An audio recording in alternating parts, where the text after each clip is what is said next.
Hello. Just realized my microphone is off again. I've been doing so well with that lately. Hello and welcome back to another episode of Mergeworlds, where hopefully I will entertain you for a couple of hours. Thank you for coming by and giving me the opportunity to share my story once again. As always, I'm going to take a couple minutes to recap where we are, what we're looking at now, talk to you about something a little bit different that's going to happen in the story most likely next week that I have to forewarn people for.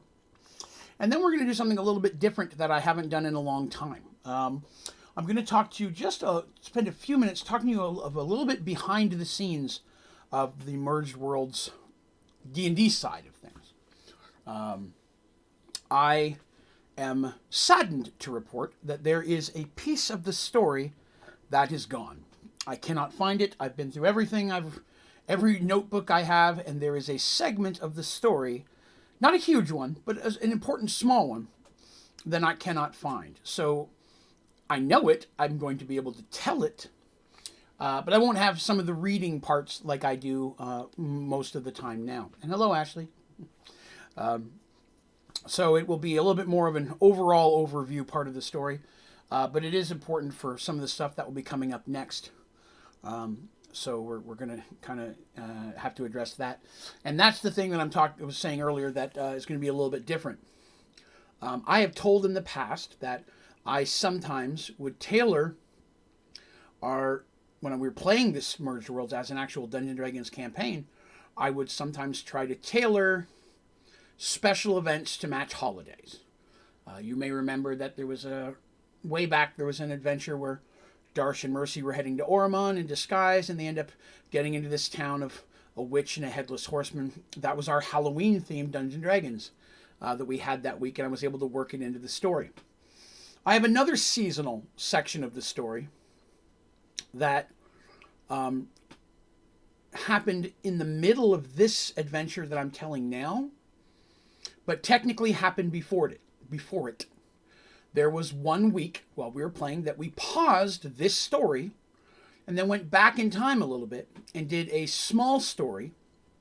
It's a one-day side quest of the same characters, but that took place before the events that we're in right now. Because I wanted to do something. I had what I thought was a fun and kind of funny idea for a Halloween-themed thing again. Halloween being my favorite. I have a Christmas one kicking around here too that's outside of the timeline that I came across again today that I'm going to share eventually. It's one of those ones I can go just about at any time. But this one this one is going to have an effect on the future, so it is something that I have to tell. So at one point I'm going to pause this story and we are going to go back in time 6 to 8 months to an adventure that was just for Mercy and Artemis and some of their NPCs, their followers and such. Something that they were involved in the lands of Serenity. That didn't involve Darsh or Dandy. They were out. This is before all the dreams and all of the solo adventures happened. So something, just a Serenity story specifically, that would be important in the future. There are also a couple events, small but overly important events, that happened during this story and the next chapter that aren't documented. They were very small things that had to happen to forward the story, and made timelines a little challenging. So where I place those in the story may not be exactly where they were in the original one, but they're pretty close. They're not plot things for the story at hand, so it's not like it's going to ruin anything here, but it's something that has to happen before the next chapter. It has to happen during this chapter sometimes. So because I couldn't find the piece of information I was looking for in the notes, in my booklets, I have books upon books of story and stuff that I use, and could not find that section for the life of me. But I did find something kind of cool that I thought you might get a little bit of a kick out of. Going through the books, I found these two envelopes. One has a number 1 on it, one has a number 2 on it. And I've told you guys in the past that sometimes when I would be playing Dungeons and Dragons, at the beginning of a session, I would hand somebody envelopes. And at certain times in the story, I'd say, okay, open up envelope number 1. It'd be a situation or something that I had set up. And if they played along and the stuff they did moved the story in that direction, we could use those. And sometimes they wouldn't. And so the envelopes just would never get open. But I found these 2 envelopes, the only 2 that I still have. And they're from Artemis's adventure where she and Draven were off to fight his brother. And one of them is literally opened up and it says, do you tell him you love him? And you circle yes or no. And the other one is, do you accept him? Circle yes or no. And then she handed it back to me. You can understand where we are in the story, how many of the things that we talk about, everything involving Draven, would have been very different had she chosen no. And I gave her every situation to go either way. I didn't push her towards one or the other. Although I think in her heart she knew exactly where she was going to go long before we ever got to these. Hello, Colonel. But those were from that, and I thought it was kind of cool that I'd come across those. I hadn't seen those in a little while. Today I'm going to be showing you some maps and stuff. Well, maybe today. If not today, it'll be next week. But I found some maps that are going to be coming up here that I'm going to try to hold up on screen if I can for you guys to see. But where we left off last time, let's get into the tale if we can. So, in our last exciting episode, Dandy had helped Blaze Pathwarden, known as One Eye, defeat his father, the Were-Panther, in the mines of Whispering Hill and saving the town and its people. At least one Were-Panther did get away. One of the minions of the bad guy. But overall, they and One Eye returned to Paxawal, where One Eye split off from them before they got to the city, because he's a little more recognizable, giving his intentions of taking back the city and rebuilding the Thieves Guild, and that he owed Michael and Dandy a very, very great debt. And one day, when they needed him, he'll be ready to have that debt called upon. He takes that stuff very seriously. He also makes the comment that Blaze Pathwarden died in Whispering Hills that day. But that is not who he is or who he's going to be. That life, now that his father is gone, is behind him. From this point on, he is Galen One Eye. And that's his thing. And then we go to Mercy, who helped take back, went into the mine. I got a kitty playing with something behind me. Went into the Argos mine, found this scepter type thing that caused a lot of damage, and is having it transported back to Serenity. Then she returned it to the city gates, if you will, or the border where she was, where she met with an ambassador from Oromon, who the meeting didn't go well, and Mercy didn't really have much intention of letting it go well. There's nothing about that kingdom, Oromon, that she would ever want to be a part of. So it's something that we knew that was going to end badly. Even when I wrote it, I knew it would end badly for the situation. But again, that was kind of the goal. Then she was returning back to Serenity. Artemis was successful in finding all of the clerics they believed in the town of the god of decay and that kind of stuff. And then she returned home only to find out that one of the Knights of the Light had been fallen ill. 2 of them. And when going into same, turned out that one of the leaders of the Knights of the Light was actually the leader of the cult. And stabbing Tevin very, very savagely in the chest, left him for dead. He was sent to kill both Artemis and Tevin. But before he could kill Artemis, Tevin used a very powerful spell that he has access to, probably his most powerful one, and used it to permanently remove that villain from the world. And then Artemis was able to heal him up. He didn't die. Tevin's got some kick to him. He really, really does. Or not Tevin. Kelvin. I keep saying Tevin. Kelvin the Kender. I'm sorry. And Darsh was en route looking for the pirates that are invading his water. Darsh hasn't got a lot of screen time in the last few episodes. Today he's going to get a lot more. because a lot of his has been traveling by boat days at a time, so he hasn't had as much to do. That will be resolved today. But then they entered into a dream state for the third time. And this time, they were in a great arena, and they had to fight their fears. Monsters and people from their past that, let's see, that basically haunt their dream. The people that they hate the most or fears, things of that nature. And they had to fight them in some interesting ways, but upon defeating them, they defeated whatever the shadowy black creature of doom that's causing all this. They still don't know what that person wants, but it's something that they have. And before they walked out the door, Dandy noticed a blue rune on the wall a short distance away, and using that found a secret door that allowed them to leave, which, instead of going out the regular door, going out this door, seemed to make the spirit thing they defeated even angrier. And that is important. Hello, Teresa. So, everyone awoke from the dream, and that's kind of where we left off. Artemis and Dandy and Mercy all have some things that they're going to do over the next week, because at this point they assume in 7 days they're going to have to go through this again. And now that they've taken care of their side adventures, they're all going to try to focus on this. You'll also remember that all of them have those orbs that allow them to speak to each other. This is the first opportunity where they're really able to reach out to each other, because Artemis and Mercy have been away from home. They weren't where theirs were anyways. But now that they're home and they do verify that they are in fact going through this together, it's not just them themselves in their dreams and they're dreaming of their friends. Their friends are in fact in the dream with them. They have the ability to start researching what's causing that. They get to look into the bigger picture. Well, Darsh is finally going to address his personal situation.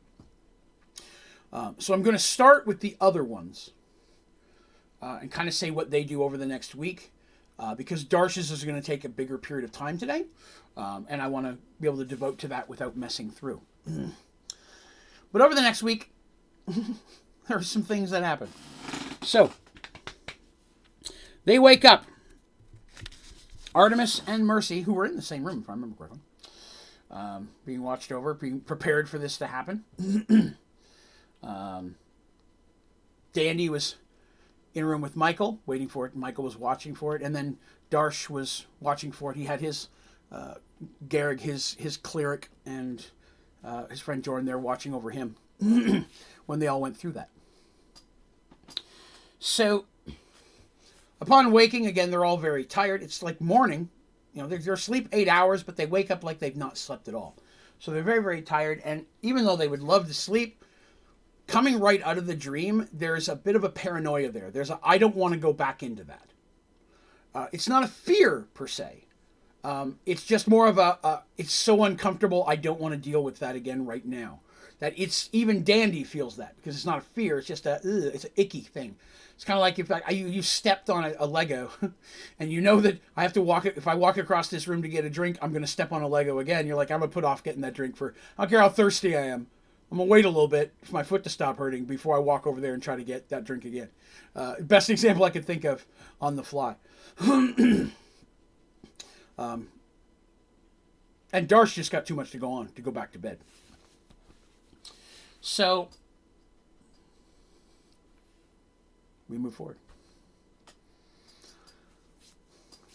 The next day, Artemis and Mercy have made arrangements automatically to meet with Thakar. Thakar is the head of the Mage Tower in Serenity. He was not one of the ones there that built it, but he is the one who's now the head of the tower there. And he is really along the lines of a neutral mage, if you will. Doesn't sway good or evil. He's a very fact-based. Although many mages have specialties, the young women don't really know what his are. It's never come up, so they're not sure. But they make arrangements to go to the tower, to find out if he can tell them anything about the dream situation they're having, let him know about it. And number two, to find out what's going on with that scepter thing that they found. So, well, I guess it would help if I went to the right page, wouldn't it? So, Thakar Fireflame is his name. He's at the head of the tower. He's an older mage, probably about 57. And I know a lot of people are like, hey, that's not old. In a medieval society, to live over 30 is considered old. And in many ways, Dungeons & Dragons is a medieval-style society. The common person who doesn't have access to a healing temple may not live past 30. So, and then the flip side of that, monsters, dragons, magic, living to an old age and all those things isn't super easy as well. So, he's an older mage. He is bald, but he has a short white beard. Like maybe my length, a little longer. Like he doesn't have like a long Gandalf kind of thing, but he's got a bit of a beard on him. He's friendly and courteous, but he's a very direct person. He does not beat around the bush. And he wears dark purple robes with a gold trim. Now, to Artemis and Mercy, that means nothing. In the world of wizards, it may mean something.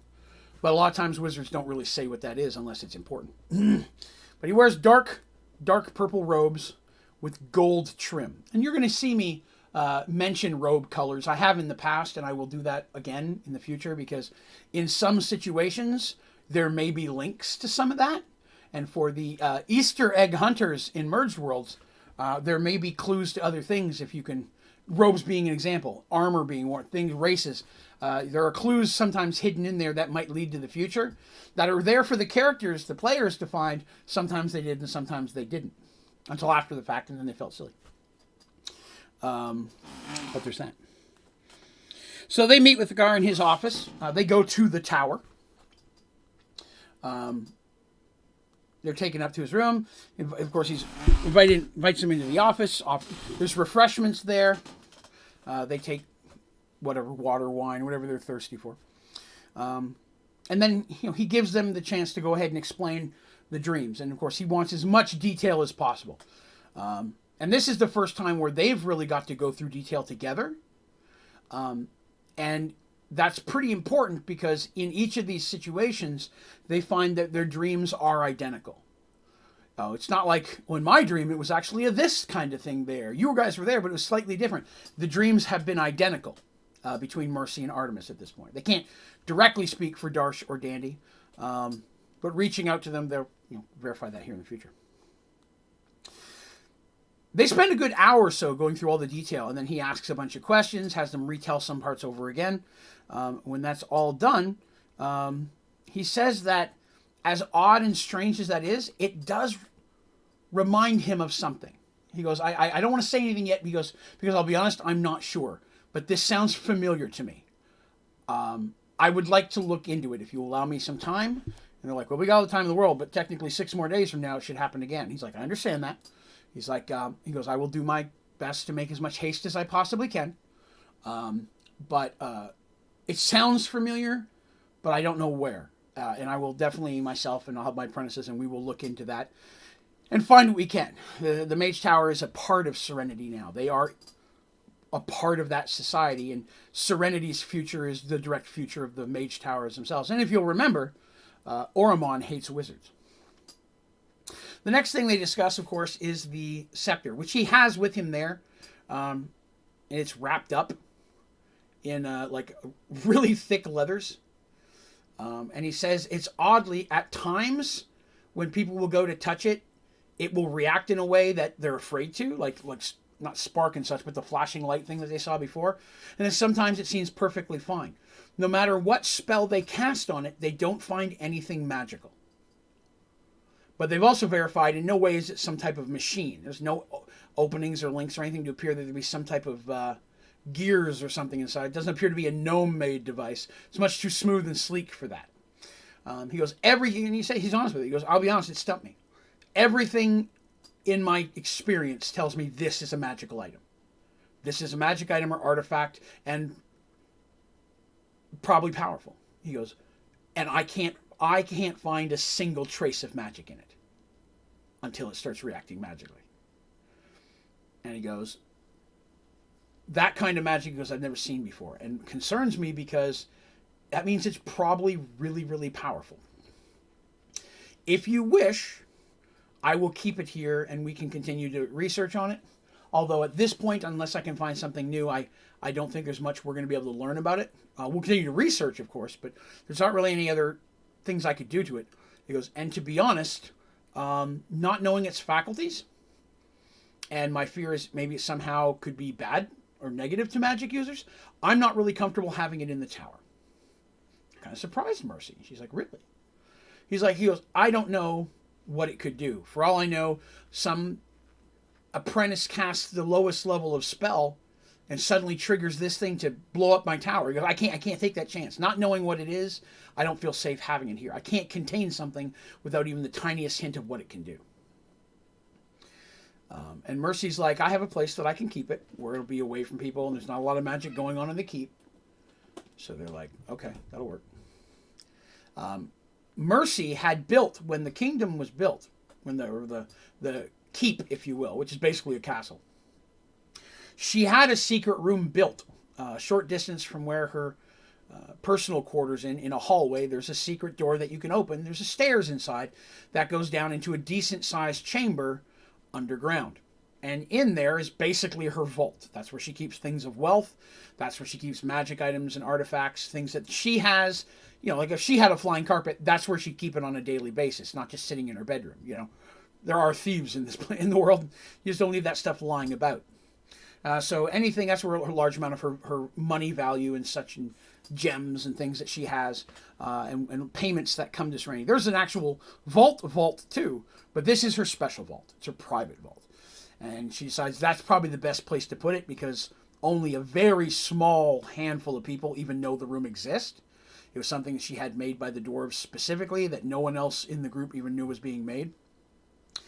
So it's really only Ulrich and Quan and Seamus know about it, as well as Artemis, by association Draven, Dandy, Michael, and Darsh. They know it's there, although Darsh and Dandy have probably never been in it. They know it's there, but they probably wouldn't know exactly where to find it. They've spent some time at the keep, but not a ton. So she says, okay, I'll take it back with me and we'll keep it there. And he's like, and, you know, there may be times I want you to bring it back where if we got a new idea, something we might be able to test it. And she's like, sure. He goes, you know, sometimes I could come to you where you keep it. And she's like, no, I'll bring it to you. Because she doesn't say I have a hidden room. She goes, I have a place I can keep it, you know. He's like, fair enough. Okay, I get the point. Gotcha. And they thank him and they say, well, they're like, okay, excellent. And he goes, almost like they're ready to stand to say thank you for helping. And he's like, what if you would? There is a couple of other matters that I would like to discuss with you while I have you here, if I may. The ladies sit back down. They're like, okay, sure. What can we do for you? And he just, again, I mentioned, he's not a beat around the bush kind of person. He's just sitting there and he's looking at him and he goes, Oromon. And Artemis is like, ah. And Mercy's like, because they have reactions to those words. And he goes, Oromon is clearly a mutual threat. It's a threat to Serenity. It's a threat to the Brotherhood of Magic, which is what he's part of, their tower's part of. This one and the one in Paxawal, and one is being built in Thoroman as well. Thoroman being the town where the king was assassinated. They tried to assassinate the daughter, but Darsh saved her, and then the Darsh is now the new queen, or the daughter's now the new queen. He says, we need to discuss Oromon and our places in fighting them. He says, Oromon's army is huge. And should they wish to march on Serenity with their entire force, which would be foolish because they leave the rest of their empire completely empty, there's no hope of Serenity defeating that. Because I don't say this to be negative, I'm just stating as a fact. He said, we also know that we as mages are viewed as threats, and that mages are something else that these worshippers of Pandora do not seem to like or tolerate. As such, we find ourselves in a very like predicament. Here we are, all members of this new growing kingdom of Serenity, and we all are targets from the same place. He goes, I heard of you had a meeting with the ambassador and such. He goes, I know enough about you, Mercy, to know that probably didn't go well for him. And Mercy just kind of snickers, and Artemis shakes her head. He goes, as you know, many mages have specialties.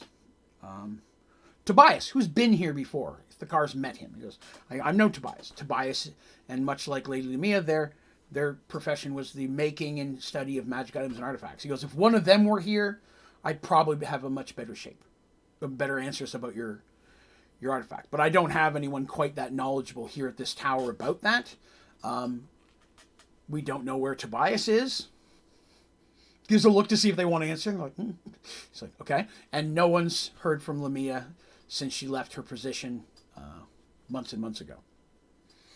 So we don't have anyone who quite has that type of knowledge here. But there are many different professions. The creation of new people who focus on the creation of new spells, researching old spells, wards, things of that nature. And again, he goes, and then there comes me. Some mages train to be battle mages. Mages who train to fight. They're not out there with a sword or an axe or anything like that, but they fight side by side with those in combat. Young Tobias, for example, could have easily taken that path as often as he was out running around the world with you and your friends, as an example. And they all have a little chuckle from that. He goes, but for some people, that's their call. And so I would like to speak to you, Mercy, specifically, about an arrangement. Now, I want you to tell you that the young lady who plays Mercy had no idea this was coming. I threw it at her, and she got to respond to it however she liked. Battle mages, those who learn spells specifically used in combat and such, it's hard to get a lot of practice with that. Unless you're out fighting all the time, there's not a way to get experience. And being able to use those spells in a combat without hurting allies is a challenge all in itself. Here's what I'd like to recommend. I would like them to train with Serenity's military. Basically, what he wants to do is he wants to arrange to have young mages, battle mages specifically, but maybe even some of the mages, train with Serenity's warriors for a term of 1 year as an apprentice. During that time, they will not be paid. Mercy doesn't pay them. All their needs and such are taken care of by the tower, by the Brotherhood of Magic. Then when that ends, and they graduate from apprentice to a full mage, they will spend 1 full year with Serenity as part of the actual active service, in which point there would be a wage paid. We can work out how much from each or who or such, but at that point, they would receive a wage equal to the service, and we'll work on that. At the end of that 1 year, the mage can choose to stay on, or can choose to leave the service and go do whatever they like. At the same time, Mercy has the ability to nix any specific person she doesn't feel capable. She's like, this person not going to work with my people. He's been with us 2 months. Everybody hates him. He's only causing problems. This guy's not going to work out. You have the ability to void anyone that's offered. I will not put anyone in your service that you don't want to be there. But this will put not only training for mages to learn to fight with others, they'll specifically learn to fight with Serenity's military. And if properly compensated, might inspire them to stay along for that, giving us a military that blends combat warriors and such with magic users, something that there really doesn't exist in the Southern Kingdoms.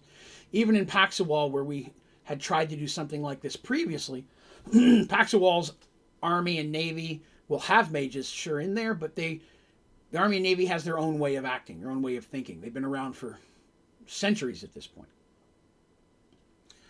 But the military here is new.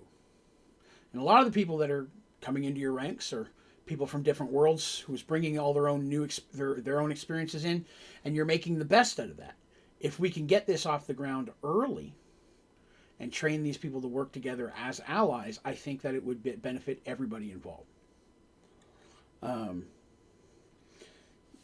He goes, we've talked about it with other kingdoms. In the few we've done pilot tests and it didn't work, and some were just completely against it. But this is something we've wanted to talk about for a while, even before the tower was here. It's one reason we want a tower here, because we think that you're forward-thinking enough, Mercy, that this would be something you could see the benefit of. And Mercy does. She likes the idea. She's like, I am completely for that. Because again, Mercy knows that she's drastically outnumbered by Oromon. But even in the last battle, they would have lost had it not been for the late minutes arrival of several powerful mages, including Lamia. Magic is what leveled that field. To have mages trained and within the ranks of her soldiers, that's could become invaluable. And she's like, yes, this is definitely something I'm interested in. He's like, excellent. We can start talking about this, working some things out, how the best it'll work. I mean, we want them living with the soldiers, just like, they're going through their training. We will have to work out how their training can work. We'll need your trainers to work with some of our battle mages so we can work out how these type of things, strategies can work. And for that, she's like, I know just the knight to put in charge of that. Because Devin is her strategy guy. She goes, I'll definitely partner you with Devin. And I think that you and Devin would have a lot of experience here. And he's like, okay, I think that's great.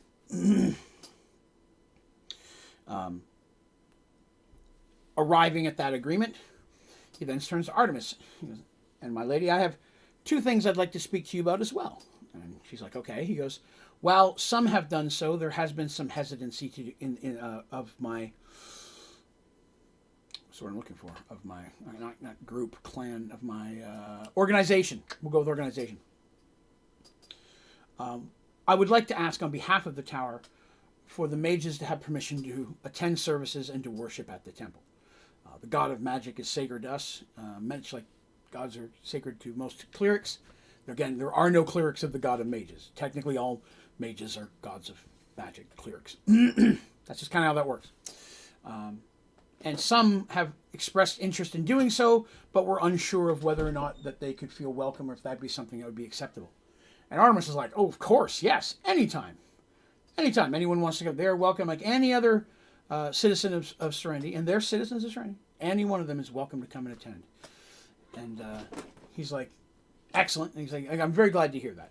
I myself, something I'm interested in. He goes, and I assure you that your so willingness to allow that thing, it means a lot to us. And I can assure you that the Brotherhood of Magic will make, you can expect, large contributions from our organization as well. Artemis blows it off like, it's okay. In the back of her head, she's like, yes. More money? Because the more money she gets in, the more stuff she can do to help people. She's not a rolling around on cash kind of person. Even though the vault in the in the temple is probably better than Mercy's vault. Because a lot of money gets donated that way.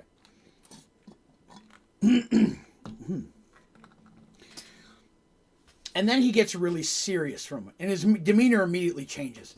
And both of them start to feel a little uncomfortable because he's kind of sitting there and he's just staring at Artemis for a moment. Eyes slightly winced, and they know it's like he's waiting for something. He's like, there is one other matter that I feel I need to discuss with you. Artemis is like, okay. He goes, it's important for me as the head of this tower and the leading emissary of the Brotherhood of Magic in these lands to be aware of any and all potential threats, dangers, or potential situations that might affect us in some way or another. Artemis and Mercy look at each other like, okay, it's understandable. Mercy's like, I'm the same way, I get that. So he goes, it's important to me that I get information. And so I have, one of my jobs is gathering information about the area and such. They're like, okay, we get that. He goes, so I am aware of your, he's like he's searching for a word, he goes,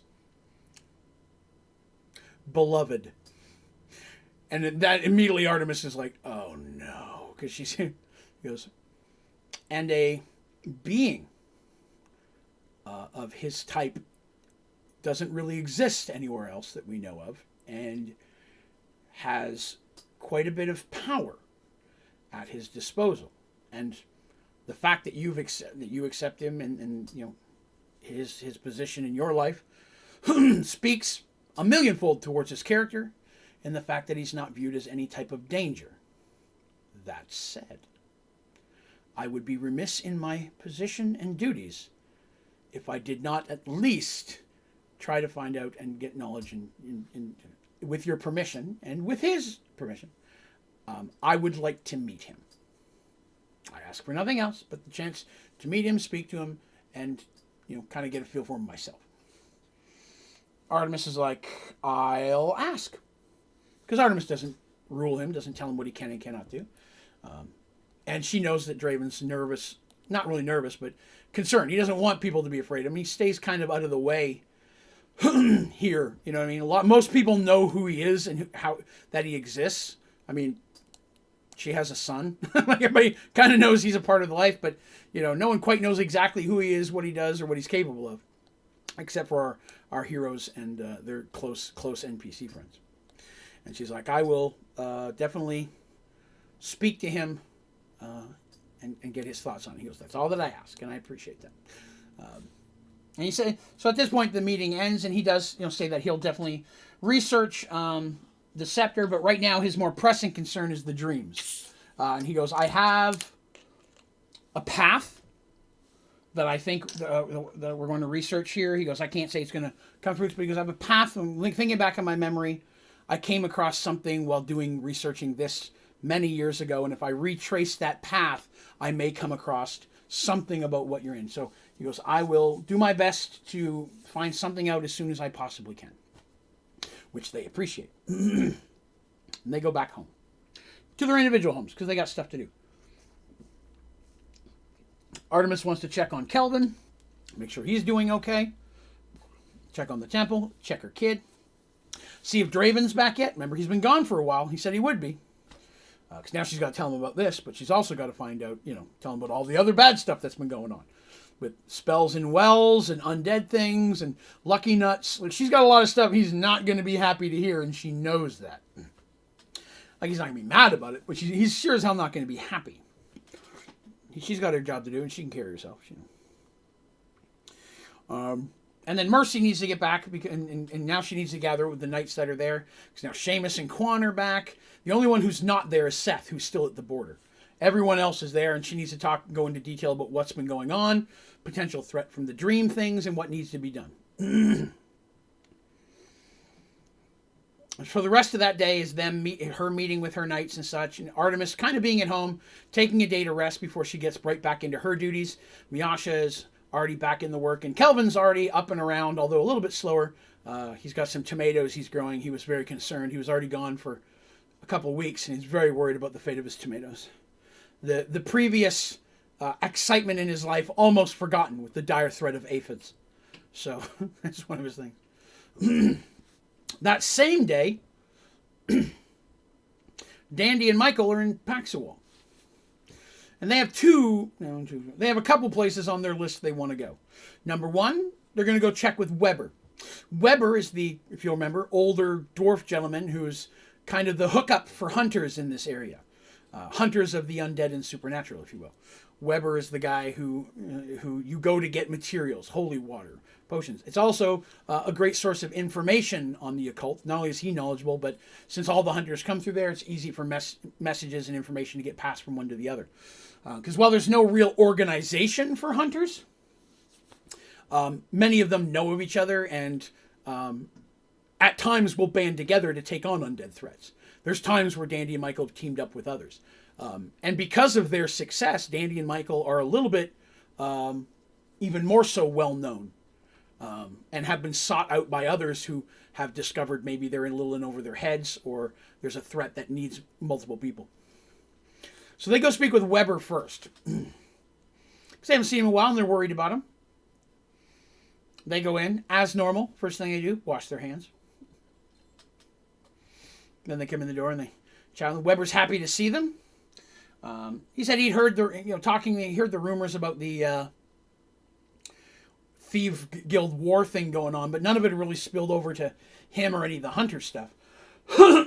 Although sometimes there are thieves and assassins who are also hunters, but none of that's really spilled over into his world at this point. And he's not had any trouble. They managed to pick up a few new items, some more wooden stakes, silver bullets, that kind of stuff. Finding out that there was some negative were creature or lycanthropes in the area. Hush. Hold on a minute. Hey! Stop that. Cats are fighting. Sorry about that. Cats are fighting, and I may have to go lock one upstairs if they don't stop. But lycanthropes, while not normally something they deal with, sometimes overflows into their area. So that's information that he didn't know about that he'll definitely, especially with one still escaped, that's something he'll pass the word around. But overall, he doesn't get when discussing the dreams and such and all that. He's got nothing. I've never heard of anything like that. Never heard of an undead that could do anything like that. And that's really where his specialty is. He goes, I don't think you're dealing with an undead creature at this point. He goes, I can't say for sure, but he goes, I don't know any undead that would care enough to go into your dreams. It's not really their forte. And they're like, yeah, we kind of thought that too, but we thought, it doesn't hurt to ask. So they spent a little time with him, reminiscing, catching up, talking about what's happened in the meantime, hearing local news and such as well. They finally bid him a farewell, and they make their way to the temple, where they are escorted to meet Sister Mara, who's the head of the clerics of healing in Paxwell. Most people just walking in saying, hey, I want to talk to the head cleric, don't get that way, but Dandy and Michael are on the short list. Dandy and the other heroes have helped save the world several times now, and have been also helped save Mara's life as well. So they kind of get a golden ticket to go in there whenever they need. Her and Michael spend some time talking about the adventure, the were creatures as well, which she says she'll definitely make sure that the ruling council of the Paxwell is aware that was going on in that town, and maybe send some people over there to help make sure those people are a bit, not like take them over like evil, but send some additional guards there and such in case that other one comes back and tries to cause problems. They also hear all about the dream stuff, and she's like, I don't know anything. I've never heard of any magical spell, any type of granted power a cleric would have that would allow them to do what you're talking about. That's pretty powerful stuff. If there is in fact someone out there who's doing this to you, which can't even verify that technically at this point, it would be a very powerful magic. She goes, nothing I've ever heard of. We'll look into it, of course. If I come up with anything, we'll let you know. He goes, but I've never heard of anything like that. And again, they're like, okay, it never hurts to ask. We kind of thought that. That's why we're going to door number 3. And that's when they head to the Wizard's Tower. Again, known as they are, not quite the golden ticket, but they still have to wait a little while in a room. But they get taken into a room, and eventually someone comes down to speak to them as well. And where is that? Surprisingly, it's actually the head of the tower, a cleric in white robes with silver trimming, named Marissa, who has been the head of this tower since this whole thing started. They worked with Lamia the most because she was one of the 3 heads, but Marissa is actually the boss of this place, or one of the bosses of this place. And she, with like Lamia was.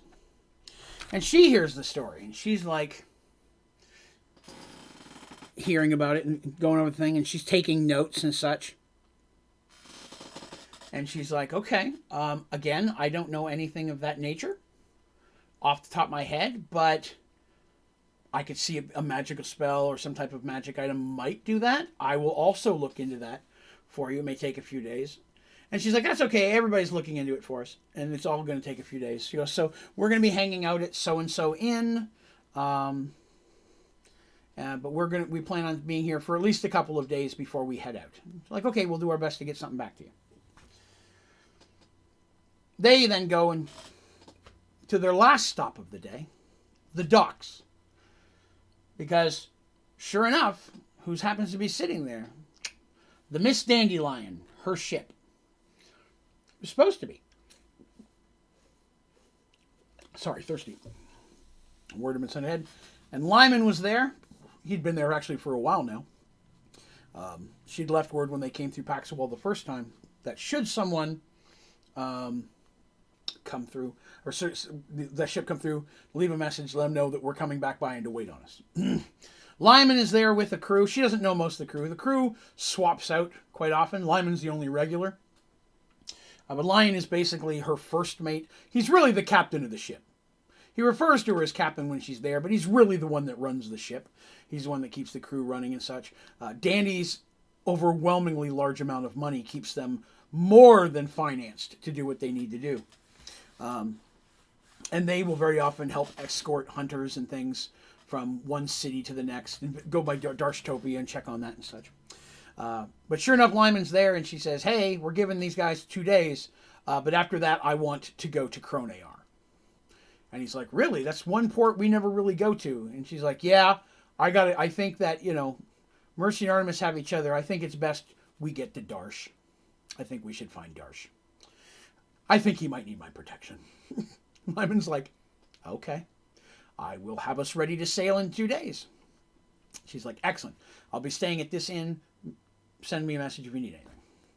So Danny and Michael are going to spend a couple days just hanging around Paxawal, doing what little research they can access themselves, reach into some other contacts, see what they can find out, while they wait for Lyman to ready the boat.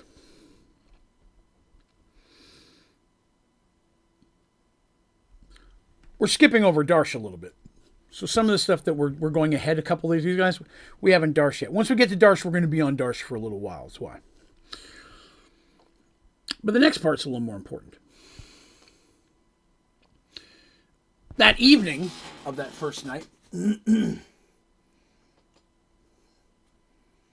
after eating a meal pretty much by herself, all of her knights and such are out running around and checking on things and getting stuff ready. And, now they're wanting to move more soldiers to the front.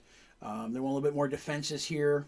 Because of the new Oromon threat, the ambassador showing up at their gate, they're taking that as a threat, even though he really didn't do anything. So they're going to increase security. Plus, they're already going to start working on this mage proposal. So Devin and Seamus are really looking into that. So Artemis finds that she's eating mostly alone, except for Flynn. Remember, Flynn's her teenage squire. That's the word I'm looking for. Who also sees herself like an assistant more often than not. But he's there kind of hanging out. Make sure she's got what he needs. And she invites him to eat too. And that happens a lot. Like, he's always welcome at the table. It's not like he has to stand there while everybody else eats. He'll make sure, everything's being taken care of. And then he pulls up a sit and she serves herself. She doesn't have him bring him food and such. Sometimes the other way around. Here, have some wine. He's like, I'm 14. She's like, you're right. Have some wine. Learn to drink. You're going to be a knight, son. Learn to drink. He's like, oh. First of all, if you're living in a country where you can't drink under age 18, don't do that. Or 21, whatever it is. Follow the law. Dang it. But in fantasy worlds, it's different. There's magic. Magic makes alcohol burn faster. So, it's different. Her father, unfortunately, was not able to join her for dinner tonight because he is now having to fill the void that the traitor he just came back to find out about it happened. Not only that, was one of his 2 sidekicks, one of his 2 main leaders here that was supposed to be helping them out. And in this new, remember, they're going to Thorman to build a base, a fort there. So they have a presence on the Oromanian side of the mountain range. So he's also doing that, and he's doing some really strict questioning to make sure that there aren't anybody else in there.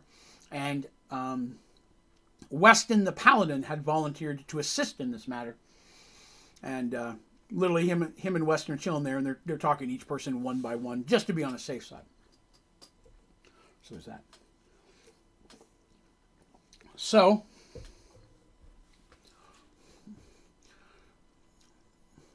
after the meal, like she normally does,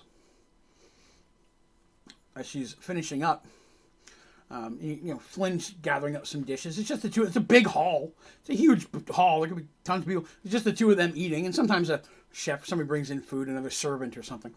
But mostly it's just them, and they're talking about stuff and what's going on. She's telling him about the dreams and such, and talking about night stuff and all that. As they're gathering up dishes, he's like, "Oh my goodness, I almost completely forgot." He's like, he doesn't check his watch. They don't have a watch, but he's like, I forgot after dinner.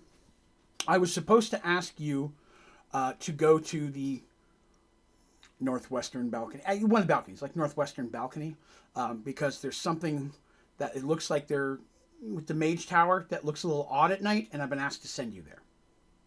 She's like, well, that's weird. Why didn't somebody tell me this? He goes, I'll be honest, I apologize, my lady. Completely slipped my mind.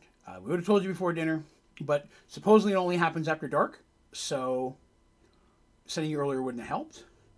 And she's confused. She's like, Flynn, you're better than that. Next time, tell me ahead of time. I could have waited till dark and gone, but I'd like to know these things ahead of time. He apologized. I'm sorry. I just, with everything else going on, still no excuse. I apologize. He's like, it's all right, but just try not to let that happen again.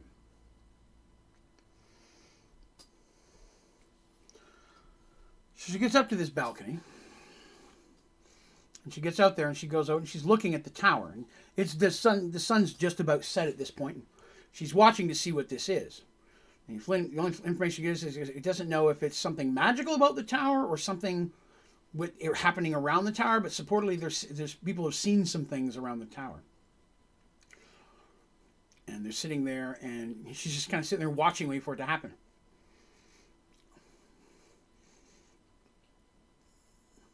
And just hanging out. But then a couple minutes later, the door behind her opens and she looks and out steps Ulrich. He says he's come to give his report of what's going on. He says, yes, I talked to you about the mage. Devon's going with the mages. That's going well. I've already ordered several men to the front. So on and so forth. And I've got that kind of taken care of. And she's like, well, good. Excellent. Excellent. What is it with this tower thing?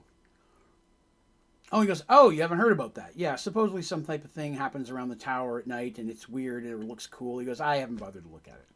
She's like, well, I've been standing here for like 20 minutes. Nothing's happening. It's dark out now. It's starting to get cold. What time is this supposed to happen? He's like, I'm not sure. And he tries to he's making a little, Todd goes, well, I'll wait with you. We'll see what happens.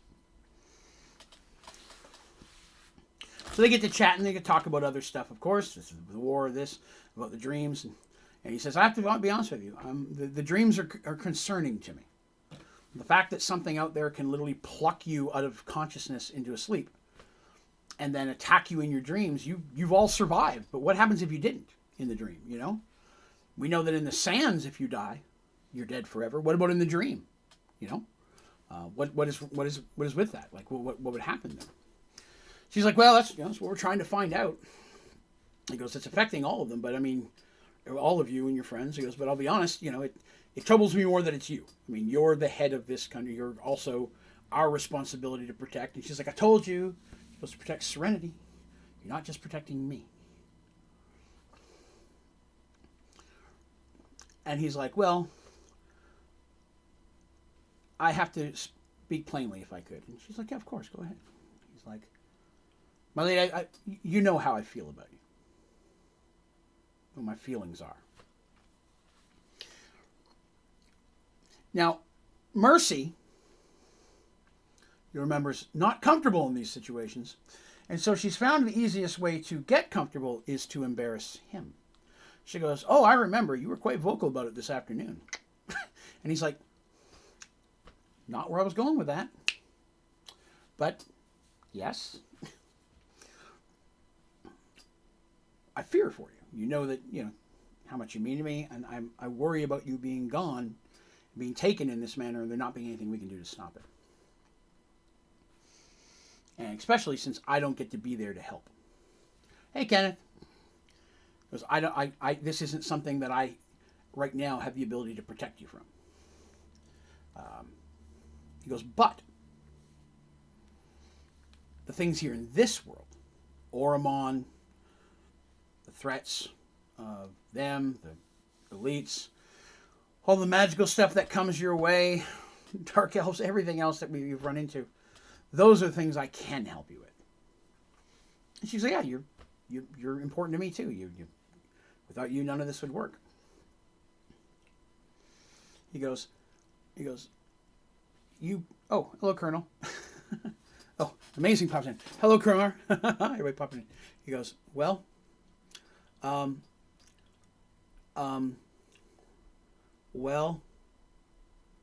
do it! Mercy's like, what the hell was that? He kind of puts his hands like this and he reaches into his pocket and he pulls out something that glimmers in the candlelight. Because there's some torchlight, I should say. Torches, not candle. And she looks at it, and as soon as she sees it, her mind immediately goes to, I like stairs.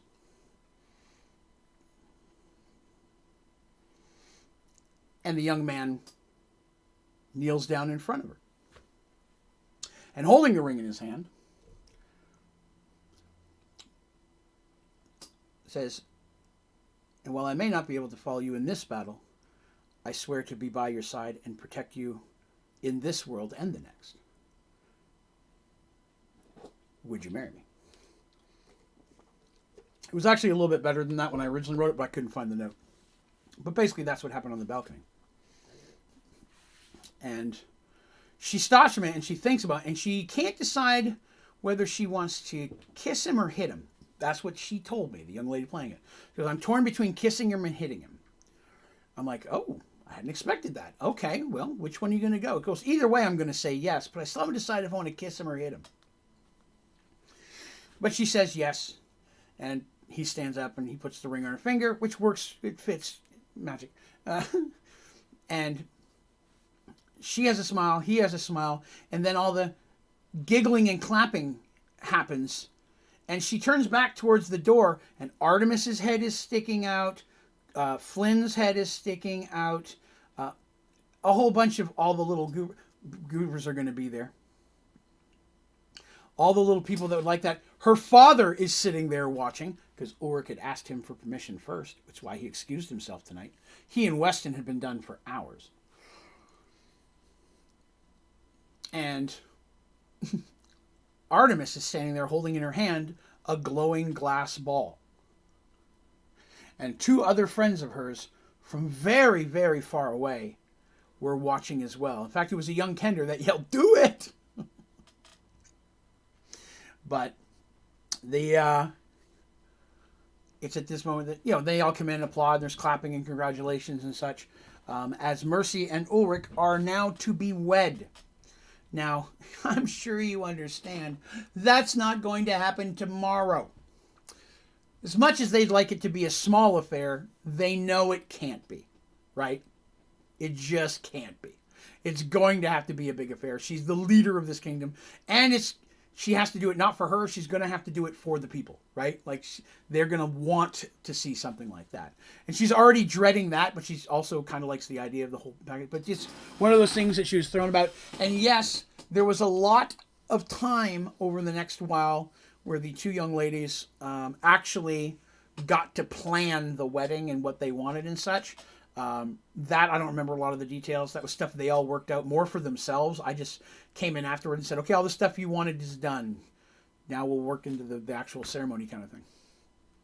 But yeah, there was that. It's not going to happen right away. It's not even going to happen in the next few weeks. It's not going to happen this episode of the Mergeworlds thing. But it's set in the works. And that's one of those things I said that it doesn't really change the story here, but it's important for later. So, there's that. Darsh and Dandy got to watch. Artemis blinked him in on the ball and let them know about it. And that's the end of that first night, right? That's the first night after they've been back from the dream. 6 more days. Now that we've done that, we're going to talk about Darsh for a little while. Because for everybody else, the next 6 days are pretty much hanging out, trying to figure out what's going on. There is one thing that'll happen. We'll pause for a moment and speak of it when that happens. But right now, most of it for the next little bit is going to be a Darsh week.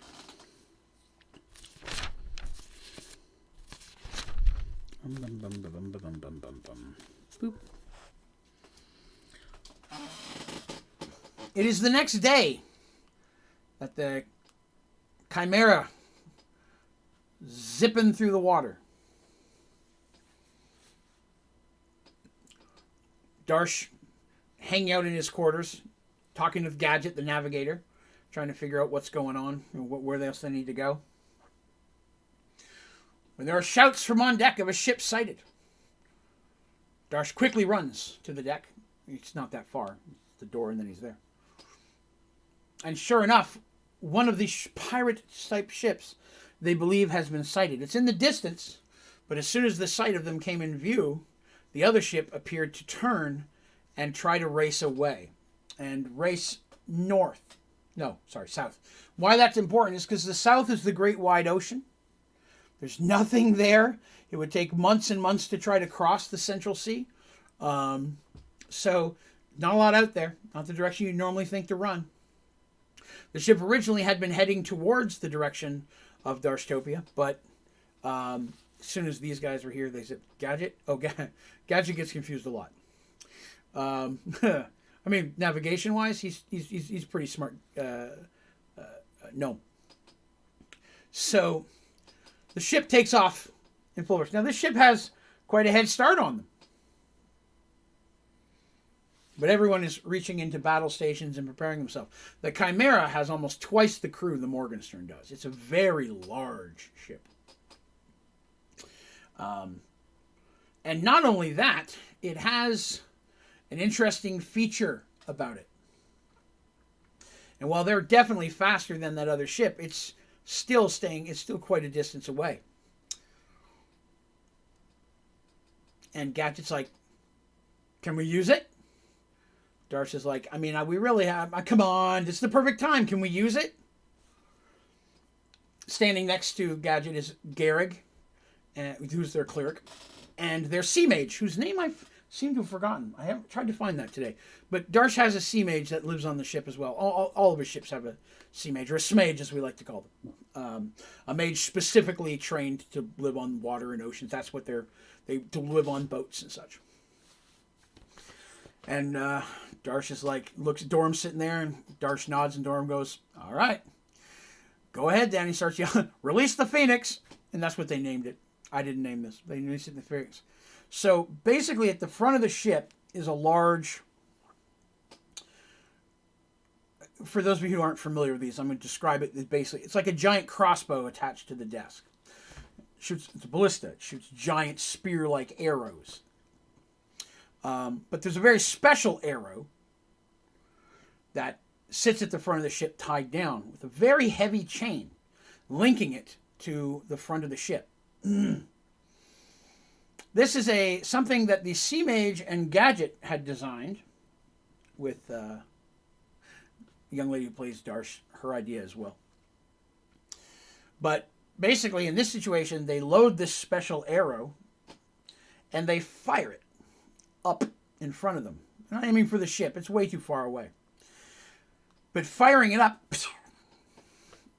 when the rope reaches the end of the rope, not the chain, the rope that's attaching it reaches the end of the rope, a big thing of cloth pops out of it. And basically it pops out like a big kite. And the ballista arrow falls off. It's heavy, it's wasted. But the kite thing that's shot up there attached to it, when the rope reaches the end, it's what basically unties it, causes it to pop out and lands. And now there's this great big kite in the air of the ship, which normally, I mean, if you know anything about a kite, that's not going to do much. The kite's just going to fall, right? You can't just throw a kite up and it works. It's not kite physics. Now, let's just say that you have a sea mage on your ship, whose one of the most important spells is to cause incredibly strong winds at your sails to help you go faster. The way they work this out is that Garrig, who also has some clerical spells, basically is casting almost like a healing type spell on the mage, who's overly draining himself more than he should be casting the wind spells. And he's casting it in a way that would normally cause a mage to pass out. But he's blasting that out there, and the wind it's hitting all the sails, including the one up front, and the ship just kind of surges forward, which it would even with the regular sails. This is not a little kite. This is a big old kite. Basically, the overdrive with wind spells. Basically, yes, that's the concept. I didn't come up with it, but I thought it was a funny idea. And I don't know if scientifically it worked, but we're in a world with magic and dragons, so I said it was fine. So it doesn't really get used very often. This is really one of the only times that it got to really be used, but it was important that we got to use it once because she designed it. So sure enough, it pops out there. The Sea Mage, who is basically being held up by Garrig and Rokar, because he's casting a spell and they're just kind of holding him because he's being drained and Garrig is trying to help keep him conscious with healing spells and such. But it blasts the ship forward. The ship just lurches and it's the first time they've ever got to use it in practice. Worst case scenario, it didn't work. They detach the chain on their end. It sinks. There's no big problem. But sure enough, the ship just jerks And there's almost the sound of creaking from the sails. The fear was a sail might break. But the ship just jerks forward and half the crew lands on their butt. But the ship does surge forward, and it enables the ship to catch up very, very quickly. Not all the way, but it drastically closes space. Now, of course, the Sea Mage can't maintain this for long, and eventually has to let it go. And when he does, the wind spell itself doesn't immediately drop. But when it comes to the kite, they literally, there's very strong minotaurs that have to pull this huge ring in a latch, which unlooses the chain to the kite, so the kite can literally fall into the water. It's a one-use thing. They have to rebuild it. But the last thing you want is a heavy chain tied to a big thing, sinking, pulling you down underwater. So this thing can now flitter off or fall and hit the water. Hopefully not the ship. But some of that kind of stuff. It was a fun thing. They really wanted to use it. So they're zooming through the sea, and it's daytime, relatively visible. When suddenly, about that time, the ship disappears.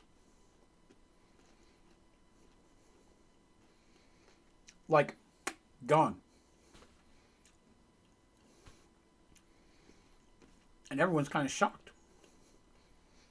Even the Sea Mage, who's barely conscious, says he knows of no spell that could teleport a ship. There's no fog or clouds. It's not like something's hiding it.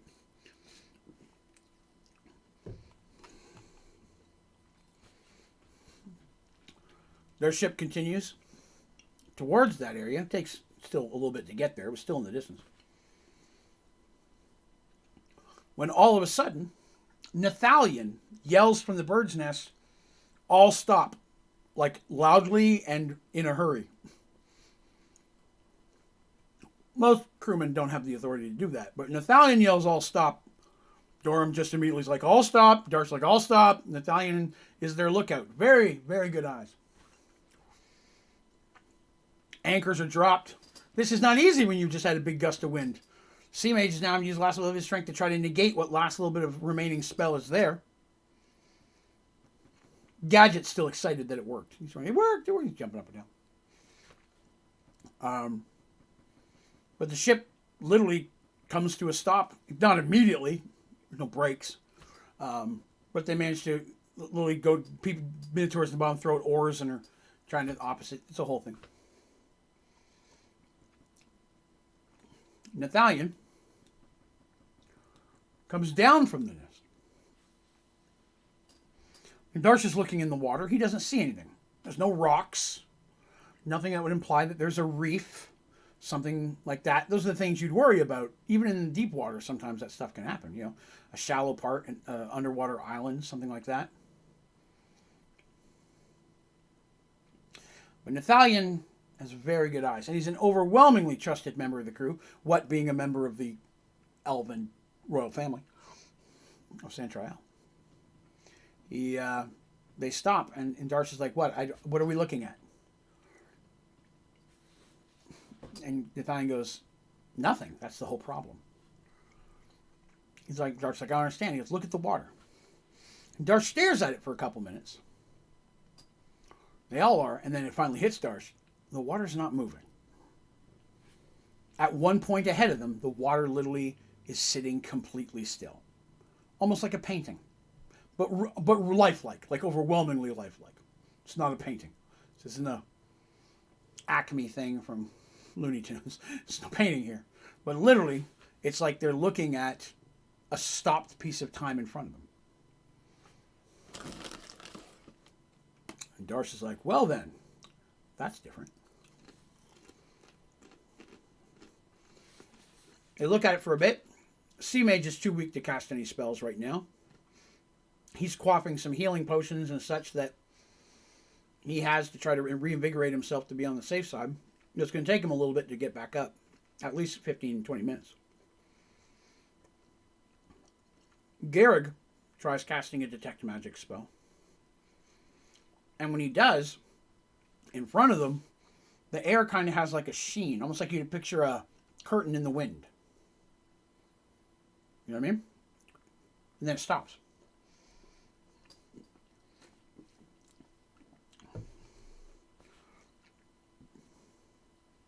Darsh, D-A-R-S-H.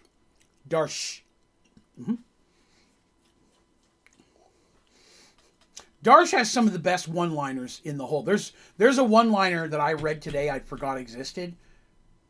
I laughed for like 2 or 3 minutes. I forgot that I'd written that. Darsh has some of my favorite one-liners in the show. Or the story. Yeah, Darsh. Mm-hmm. And, what is it? I'm like, I don't know.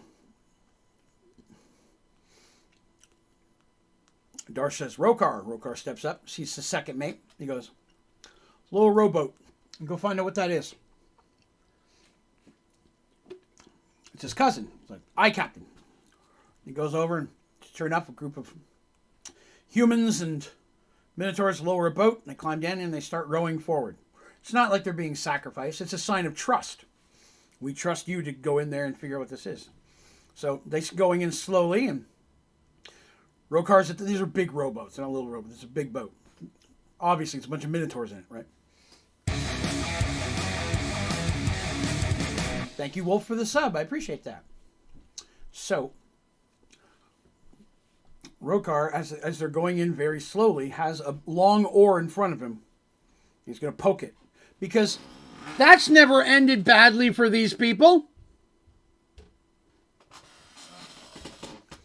Sure enough, he reaches out with the long oar, and Darsh and them are watching to see what happens at the front of the ship. And as he does, the end of the oar disappears. He quickly pulls it back, and the oar is whole again. Does it again, same thing happens. He looks up at Darsh, and he kind of waves, like, we're going in. Darsh is like, you know, because they're a little ahead of the boat. They're not, like, right next to each other. And the boat moves forward, and it disappears as well. A little rowboat. It's only a minute and a half before the rowboat appears again, coming back at them, rowing very quickly. Very quickly. Darsh immediately yells out, make sure the ladders drop so they can get them up out of there. Damn the rowboat. And I was worried about the rowboat right now. Darsh knows something bad's coming, and he starts yelling out for battle stations and arm yourselves, and everybody's pretty much ready for that anyways. They're chasing a pirate ship. But now they're prepping for sure.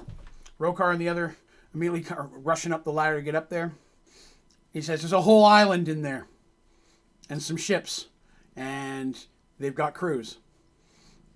He goes, you didn't have any problem going through? He goes, nah, some type of like either illusion or shield thing that's keeping it hidden. Darsh goes, that's all I need. Take us through. And Dorm's like, really? He goes, I don't have time to play with this thing. Take it through. He's like, okay. And I'm like, all right. Sure enough, they start, at this point, they're from an all stop. They're paddling forward. There's guys down beneath doing that, moving through. And as they're pushing themselves through, Darsh stands right at the front of the boat. He wants to be at the front of this when it comes through. Oh. Hey! Omar! Thank you very much. I appreciate you joining the membership program. That is awesome. We don't get a lot of people joining on the Mergeworlds night, so thank you very much. That is awesome. Now, if you're not a member of our Discord yet, go to my website, onlydraven.com. At the top, there's a button you can click on. That'll take you right in. And once you're in there, if your name on Discord is different than it is here, shoot myself or one of the moderators a message, and we will get you bumped up to member status there as well. That would be awesome. Thank you so much for participating. I appreciate that. And I will save that spin for tomorrow night, because I'll drink during Mergeworlds. But thank you. Appreciate you participating. Supporting the channel that way. I really do. That's awesome. And puts us back up to 83, which is awesome. So they, sure enough, as soon as Darsh, the end of the boat goes in, it's like they're just going through an invisible curtain. And sure enough, there's an island, if you can call it that. It almost looks like the tip of a mountain coming out. So it's smaller than any of Darsh's islands. But it's just like a big pointy thing that's coming up. And there is some type of keep built on the top and then down the side. On one side appears to be a little bit of a flatter area, and you see several docks. There are 3 of the pirate type ships that they were following, looking like they're all, prepping for combat. And what's more disconcerting, there is clearly a war barge being built here. A war barge is a huge ship. It actually would compete with the Chimera. It's not meant for speed. It's meant for battle and destruction. And it's not done yet. You can see that. It's not going to be entering any problems. But should that get finished, it would be a real big problem for smaller ships in the water. Especially with a couple of these little ones around it as well. So Darsh immediately, he's like, okay, well, we found our problem. He goes, I see 3 ships and that war barge. And regardless of what else is going to happen today, there's no way I'm going to let that war barge get finished being built. Isn't that right, Patches is enjoying the story as well. Yay. She's been extra squishy today. Been cuddly. So they race forward to battle. Now, the one ship that they were chasing has already turned around, and another one appears to be leaving dock. The third one looks like it may be doing repairs. They don't seem to be really quickly trying to man that one as well. And, of course, the war barge, like I said, is going nowhere. But Darsh and the crew of the Chimera are about to enter into combat. This is not Darsh's first boat-to-boat combat. It is his first boat-to-boat-to-boat combat. And more importantly to Darsh is what's in that keep. What's on that island, right? Every snake's got a head. Darsh's job in this situation is to cut it off. Sinking the ships, awesome. Totally want to do that. But just sinking the ships and leaving a bigger threat, not so much. So immediately they enter into ship combat. And the ship combat goes on for several rounds. We role-played that. I'll be on individual things that happened ago. But ship-to-ship combat. Darsh himself is using different... Oh, give me a second. Hold on just a minute. It looks like the stream just lagged. If anybody can still hear what I'm saying right now, please let me know.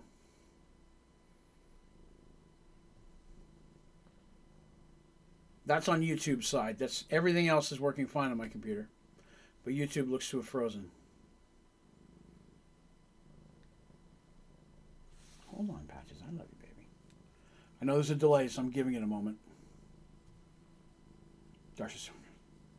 You can hear, and it did lag twice. So it's lagging in and out for me on that. So if something happens and it keeps lagging, let me know. That's on the YouTube side because everything else on the computer is running fine. Okay. This is the one thing that does... I've never had the PC crash during Mergeworlds because it's the least demanding thing I can do. It's just a camera. I mean, I'm asking a lot of the camera to have to look at me. But other than that, it's not stressful for the computer to run just these. So Darsh books it on, and combat's going on, and Darsh is Darsh isn't fooling around. He's right in the front lines. He's still one of the strongest Minotaur on the ship. He is the strongest Minotaur on the ship. So when everyone's loading up ballista and stuff, it's like 2 Minotaurs, grab this ballista, or Darsh grabs it. You know what I mean? Darsh will just grab it and throw it up there himself. And there's many a time where Darsh, of course, we know one of his weapons is javelins. He has a large supply of those on the boat. So he's got the javelins out, and he just starts chucking those at the other ship. Now, one thing they can see is that it definitely appears that the crew of the other ship is all Minotaur. They don't see anyone else other than Minotaur on the 2 ships that they're now fighting. And very quickly, the first ship that comes up, the Chimera lets loose quickly. And the Chimera has yet to be battle tested. And that means no one knows its capability, even them. And when the first barrage of stuff goes shooting off of this thing, that first ship takes just a huge wave of damage. Because at this point, the Sea Mage is back up. And while he may not have a lot of magic juice himself, he's got some scrolls and other stuff. And he starts whipping some fireballs over there. Because, that's any Sea Mage can shoot a fireball. Because anything you fight in the water is made of wood. Or is a dragon. But fireballs still bug them. So, thank you, Colonel. I appreciate that. So he That first ship takes a huge barrage of damage right off the bat, and it turns off quickly. The second ship also tries to break off, not knowing exactly what else is coming through. Darsh uses this opportunity to literally shoot straight through. He does not stop at the ships. He wants to get to that island. He knows that he needs to get some people on land. He trusts Dorum to take care of the ships. But he wants to get on that island. He knows something in there is a problem and he wants to get taken care of.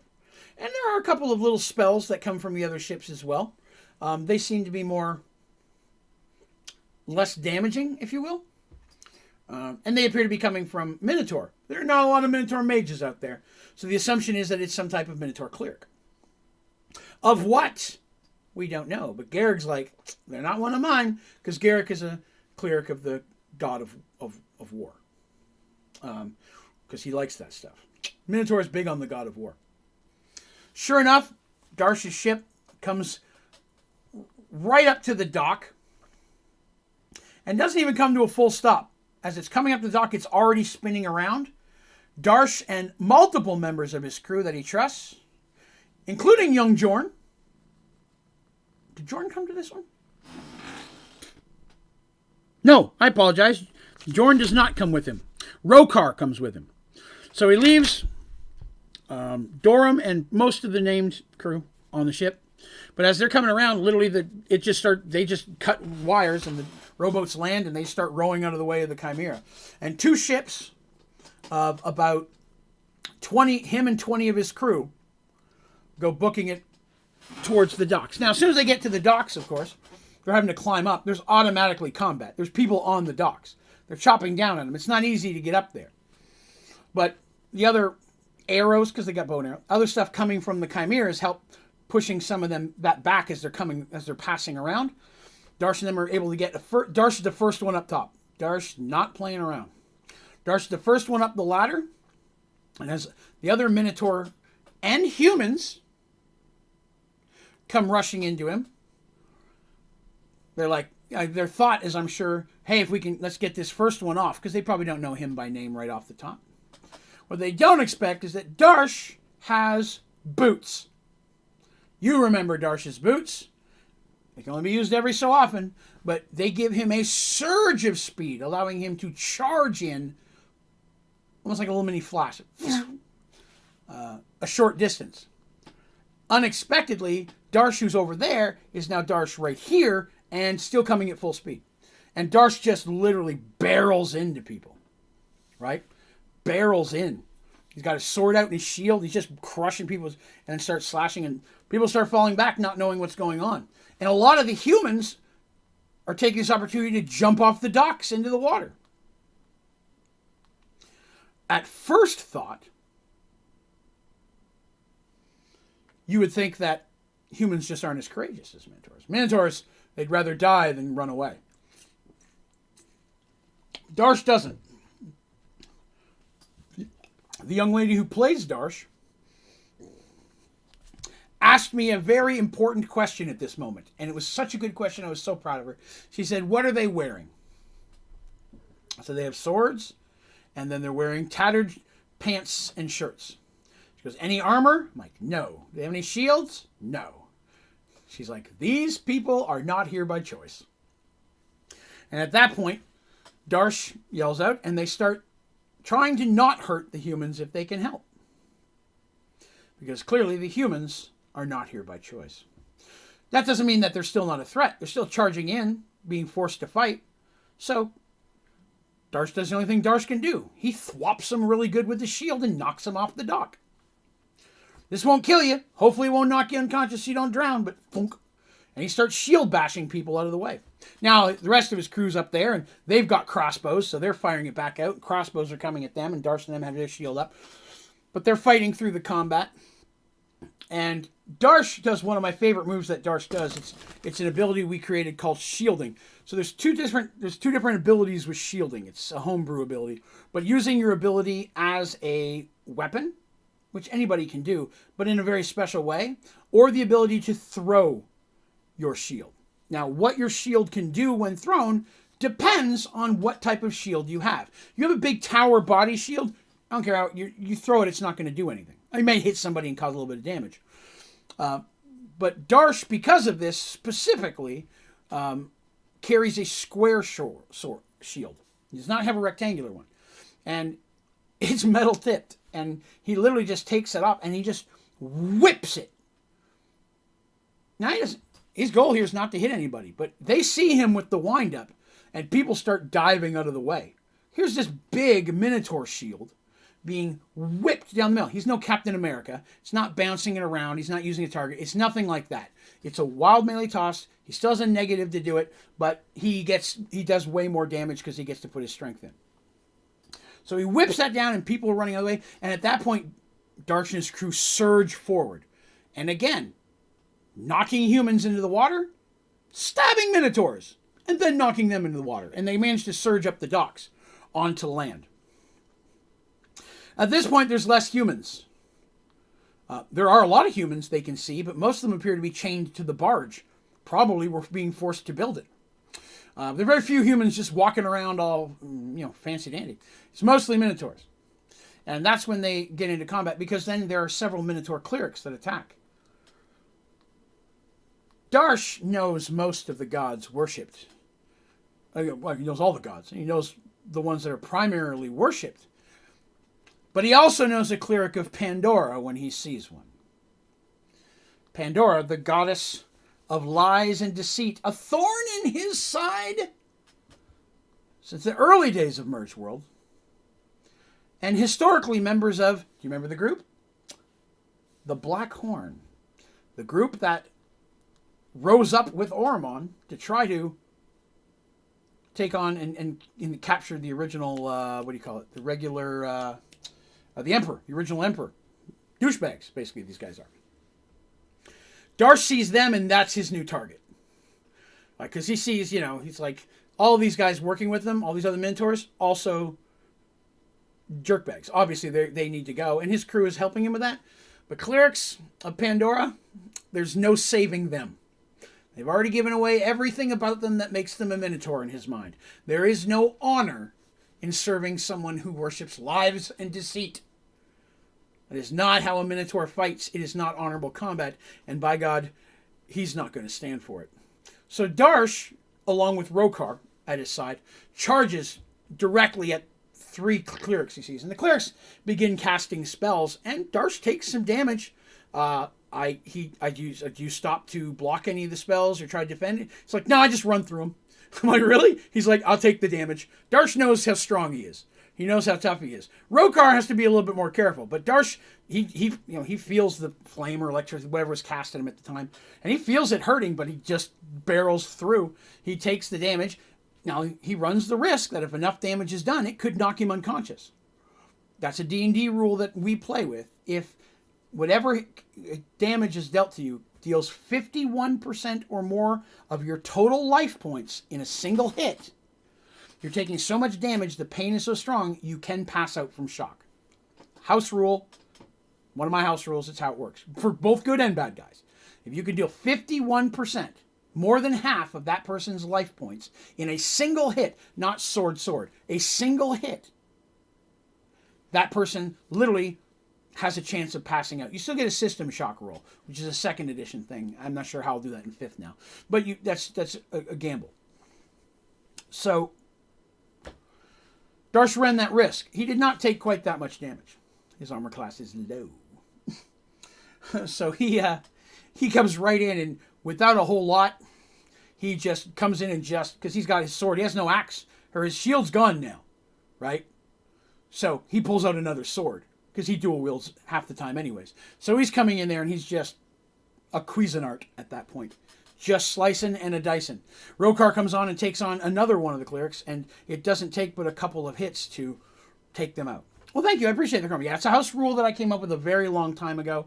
Because it's like, oh, I took 90 points of damage. I punch you back. What? You have 91 points of damage. If I can do that much damage to your body, your 1 hit point from death, there should be, other than my number went down, there should be an actual physical reaction to that. So that's because of that. Now, people with very high constitutions can sometimes still shrug that off. There are exceptions to every rule, but it exists as a house rule in my D&D. So those three clerics very quickly dealt with by Darsh and Rokar, and as soon as he's done, he turns around, he sees that most of the docks have been taken by his men. Now, his men are a mix of Minotaur and human, but these are men and women who have fought together for several years now, worked together on ships, and have a close friendship. And bringing in human strategies, working with Minotaur, they definitely fight differently than a regular Minotaur crew would. That always helps him when fighting other Minotaur. Even people like the Blackhorn, who they themselves are outside the normal Minotaur rules. A bunch of Minotaurs come in to fight thinking they're going to fight Minotaur style. Now they're getting two different things coming at them.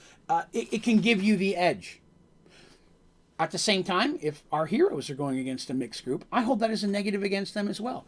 If it's something they've never seen before, you never know. Exceptions to every rule. I know, Patches. It's so exciting. She just wants all the cuddles today. So, at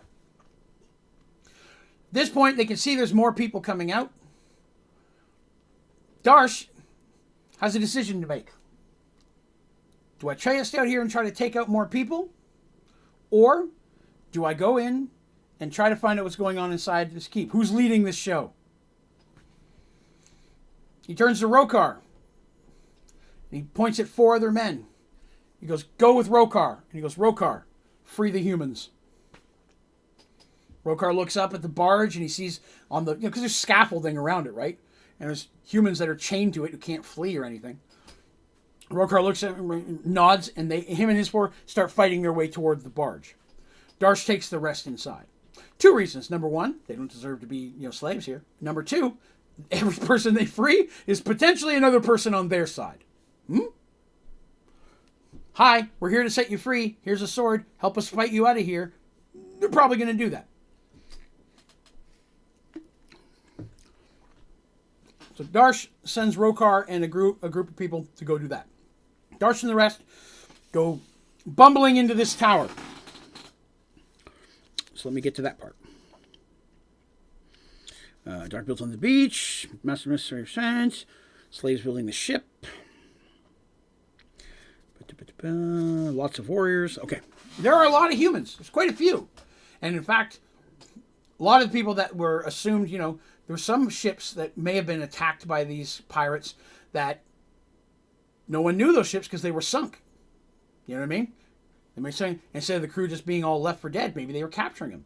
So that's the thing that now makes Darsh wonder how many other ships were attacked I didn't know about. He doesn't see any Minotaurs in chains because most Minotaurs would rather die. So, they probably did. So Darsh is inside. Darsh doesn't play around. He kicks in the front door. It's just multiple doors. I'm just saying. For all intents and purposes, he goes inside. And he's not an idiot. He doesn't run in blindly. But he doesn't waste time either. So Darsh goes into this place, and it's well lit, so there's nothing we'll have to worry about the light. It's a daytime outside. Remember, it's not nighttime. Every time I describe this battle, people picture it at night. That's one of those running things I ask people, and they're like, well, it's at night. I'm like, no, it's daytime. And they're like, oh, I just kind of felt like it would be happening at night. I'm like, nope, it was during the daytime. So they go in and they start fighting their way up the castle because, bad guys are at the top. Come on, man, that's how stories work. They're either in the basement or they're up top. Nobody lives in the middle. That's not how villains work. So Darsh is like, I don't see stairs to the basement. That means the villain has to be up top. So that's just how stories work. And Darsh and crew start fighting their way up. And it's a slow go. You know what I mean? They're stairs. They're fighting their way upstairs and through rooms where they're fighting opposition each time.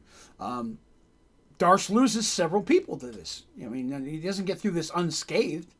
Darsh himself has taken a bit of a beating at this point. Running through the magic spells did more than most of the combat. Darsh is very fast. And by this point, his boots have charged up again. He could do another charge, but he's refraining. He's saving it in case he needs it more. Now, the fight goes on for a good 30 minutes or so, fighting their way up this castle, this keep. And as they're working their way up, they find that the closer they get to the top, the more they're coming across additional Minotaur clerics in the ranks. In fact, by this point, Darsh has seen 6 or 7 of them hit the ground. A foot. Darsh has told his people, you see the clerics, target the clerics. Always target the squishies. I don't care if you're a Minotaur. If you're the cleric, you're still slightly squishier. Except for gods of war. You might be less squishy because of that. Just saying. So, they're getting close to the top. And finally, after about, they come across the door that is barred from the inside. Darsh knows he's just basically looking out the windows and such, that they've got to be near the top of this place by now. And he can hear sounds from inside. And he thinks he heard a female voice, potentially in distress. This angers Darsh even more. Not because women are weak, he just doesn't like anybody in distress. And so they begin to beat down the door. Even with Darsh's extreme strength, it takes a little bit of time. The wooden beam that's on the door doesn't break, but again, as was happened recently with Weston, the screws holding the metal brackets in, those start to come out of the wall. The walls are made out of like a stone or brick. They're not carved, they're built. And with water damage, those things historically don't last super long. That's a scientific fact. I've looked into that. So eventually the bolts start to slide out, and they're able to force the door open. Darsh is first inside. Darsh is always first inside. If there's a trap in there or something really bad, Darsh wants to take the brunt of it and not his crew. Darsh is always first one in. Inside is a very, very large Minotaur. His fur is almost like a brownish with a greenish tint, almost like a warp, like a sea wood that's been floating in the water for a while. He's a big Minotaur, and he has probably the biggest double-bladed battle axe Darsh has ever seen. This room's a good size, but you could tell it's a personal quarters.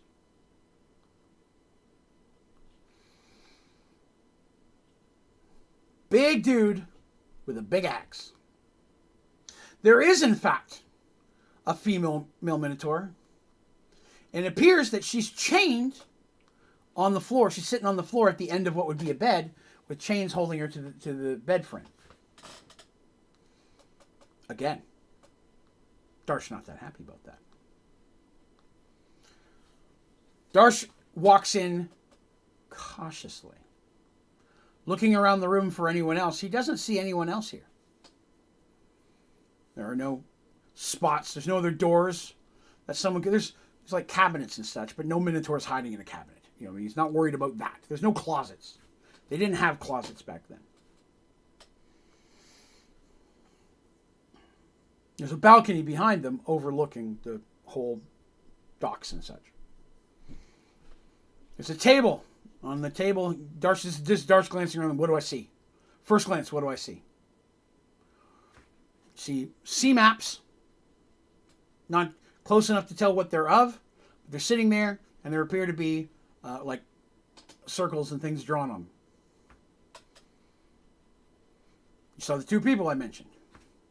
You see the open balcony? You see the person, the young female, chained to the base of the bed. And then this really big, well-scarred, incredibly strong Minotaur with a huge axe.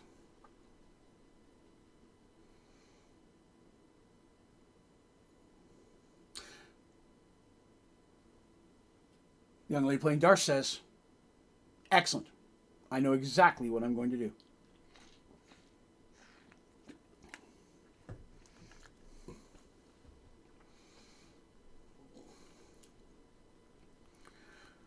I thought Darsh was going to use his boots in this moment. I thought that would be... But Darsh is like, nah, I'm not going to do that. He walks in with his swords and prepares to fight him honorably. I can respect that. The Minotaur just snarls, laughing a little bit, and comes forward, and they enter into combat. 3 rounds of combat is what happened in this fight. A round of combat is where Darsh takes a turn, the other Minotaur takes a turn, or vice versa, depending on who wins the roll of initiative. Both of them are very strong. The other Minotaur is big, a little bigger than Darsh, but not by a whole lot. Darsh is big for a Minotaur himself. But compared to most of the other Minotaurs they fought, he's a big one. Although that axe shows that he's very strong, the fact that he can swing that around. In the first 3 rounds of combat, Darsh scored 3 really good hits on that Minotaur. And that Minotaur did not hit him once.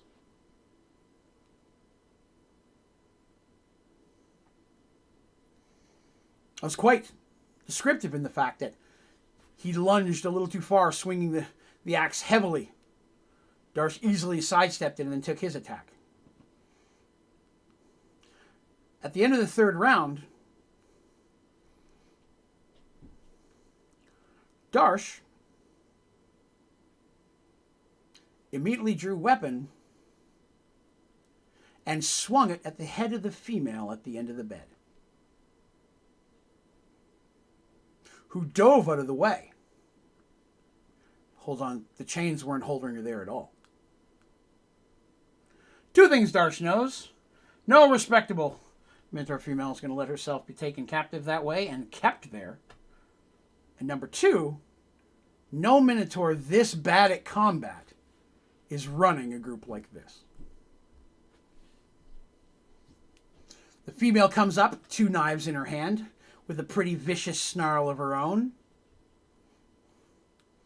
No one else knew what was going on, was quite shocked.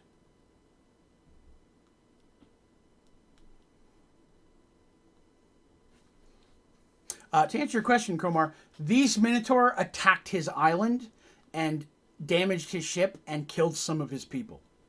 The home that he's building himself, he has his own set of islands, which we call Darshtopia, that he's building to be his own place, and they attacked it and hurt his people. Darsh takes that very personally. And they've been attacking ships in his waters, which he also does not tolerate. The big Minotaur comes in and attack again. Darsh has to sidestep that. Oh, that was a previous episode. Yeah, it was a few episodes ago. That's why he's hunting them to begin with. But Darsh sidesteps the big one. His more concern is the female. Because he knows now at this point she's clearly going to be the bigger threat. This big dude works for her. And sure enough, while he's dodging the big guy's attack, she begins casting a spell. Darsh uses both attacks and using one of his swords, runs the big Minotaur through, right through his gut. And he's a big guy, big Minotaur. That's probably not going to kill him. It'll slow him down a minute. But he runs the sword through. But she surprised me, she being the young lady who played Darsh, by saying, I don't pull the sword out. I was like, okay. She goes, I use that hand to reach down and grab the throwing axe at my belt. I was like, okay. She used her attacks. She had 3 attacks per round. She snatches it, and as she's running this dude through, she grabs it, snatches it, and flings it at the female. Does not hit the female, but the female jumps the hell out of the way. That's throwing axe for a Minotaur is still, it's a wood cutting axe for a regular human. Interrupts her spell. She has to dive out of the way. The rest of his crew start to come on in, and he waves them back. Because now he still has the one sword. The other Minotaur is still swinging at him. Darsh attacks the Minotaur with his good sword again. Stabs him. Grabs his other sword. Ripping it out slightly sideways. And then just literally turns and starts walking towards the female. Now he uses his charge boots. He didn't go blade first. He went shoulder first. But his weight hitting her with the boost, the wall behind her cracked with the force. And it knocks the wind completely out of her. Nobody knows he's going to do that. I'm not going to say it didn't hurt Darsh either. Remember, he doesn't have control of that. When he kicks it off, he goes forward. If he trips, he falls. I mean, again, that's the one downside of these boots. He can't go only half the distance. He gets the full push. It's like, say, turning the boost on your car. It boosts. But he just shoulder slams her, and they both kind of hit the ground there.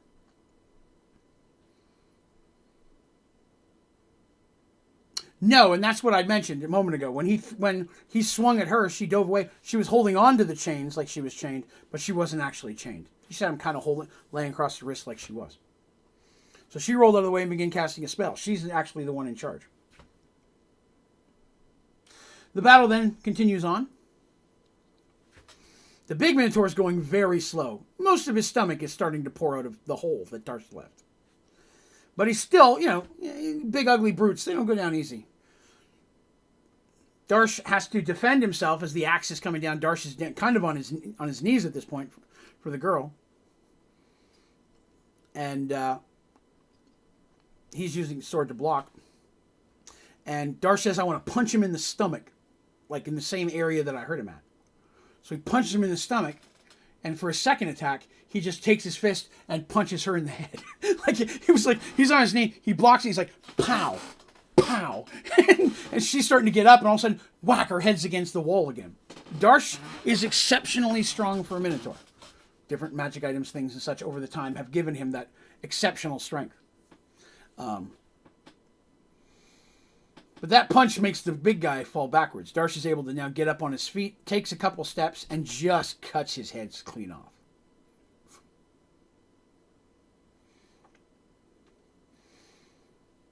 Darsh turns, sees the female somewhat dizzily coming to her feet, and her daggers are in her hand again.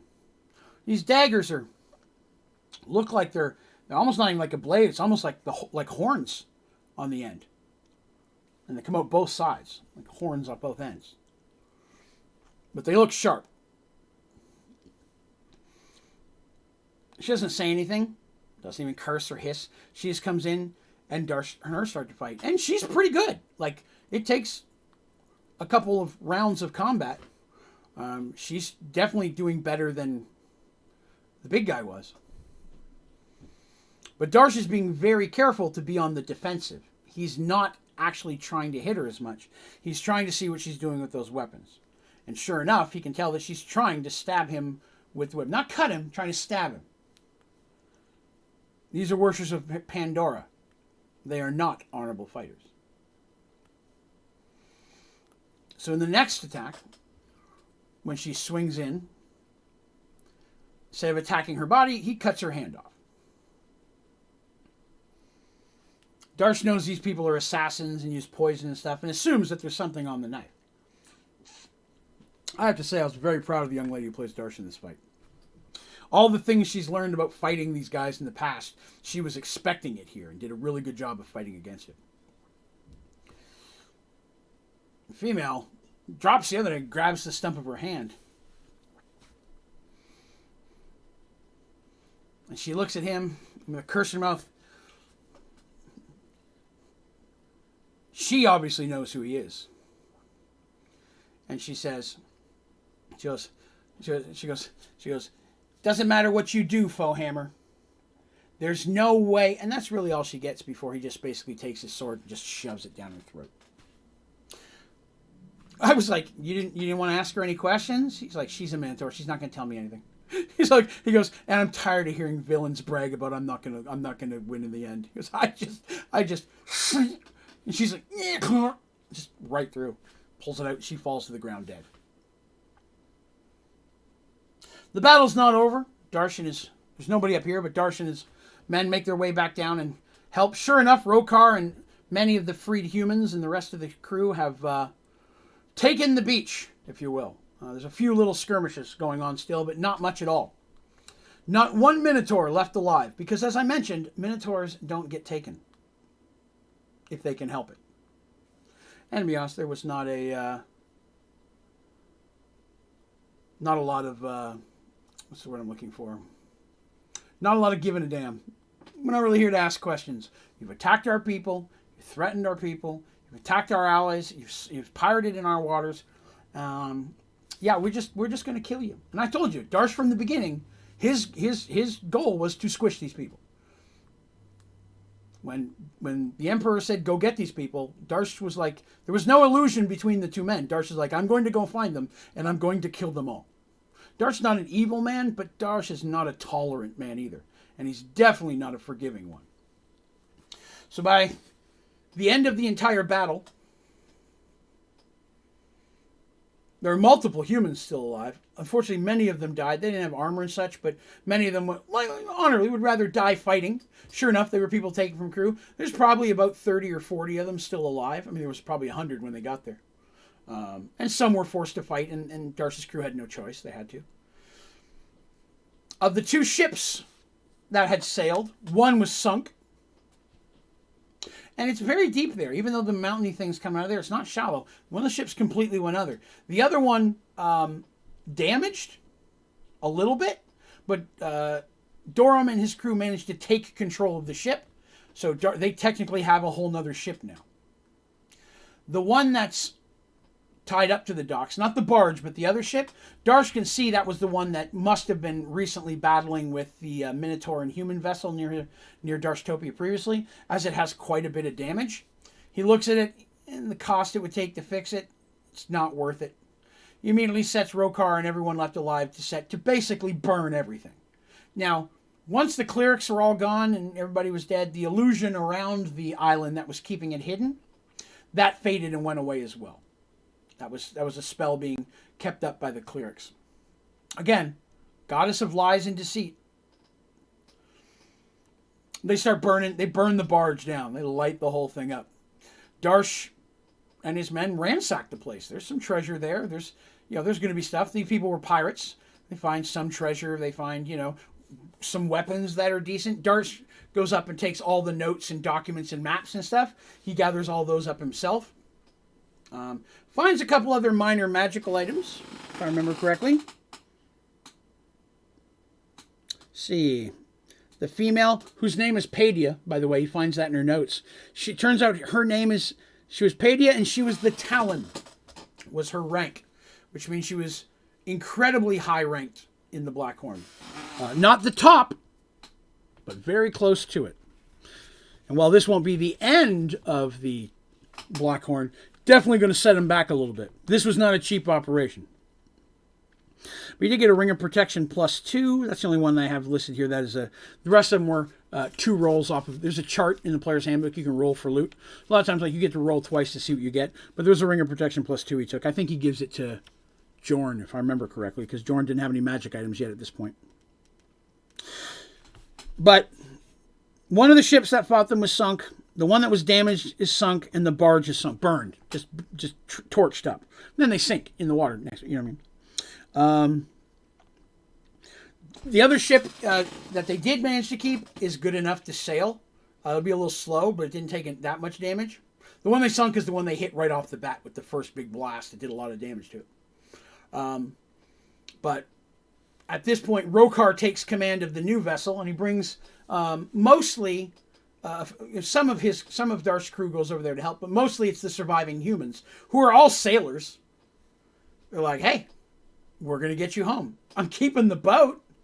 The boat has been claimed by Darsh as spoils of war. But he's going to get them home. He'll make sure they get back to where either he'll get them to Arduel. He'll see that happens. Arduel's the closest city to Darsh's islands. So after all this is done,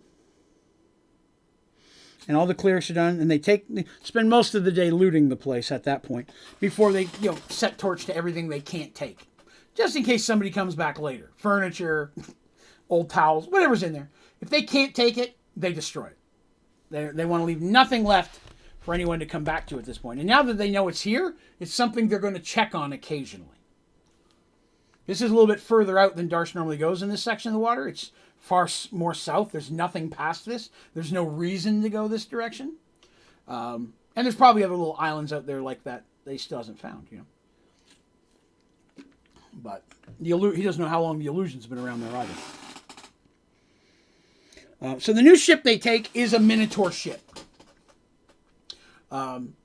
But the humans are capable of running it. They're still capable, and several Minotaurs including Rokar, go over there to captain it when those situations where a Minotaur strength may be needed. Because these humans, not that they're, weaklings, but they have been probably very poorly fed and overworked for a while. While they may be excited to have their freedom, as of tomorrow, they're going to be exhausted. So, Darsh has plenty of food and supplies, enough to get them back. And he's going to take both ships back to Kronear first. Is his goal. He's going to go back to Kronear, and then he'll make arrangements to get the humans to one of the other human lands. Any few who may not want to stay on, of course, because Darsh is always looking for a few good men to serve on his new ship, right? This ship that they take is smaller than the Morgenstern, which is his first ship, but it's definitely bigger than the Miss Dandelion. It's dwarfed by the Chimera, but it's still a good ship, and Darsh will be able to make use of it in many different ways in his businesses.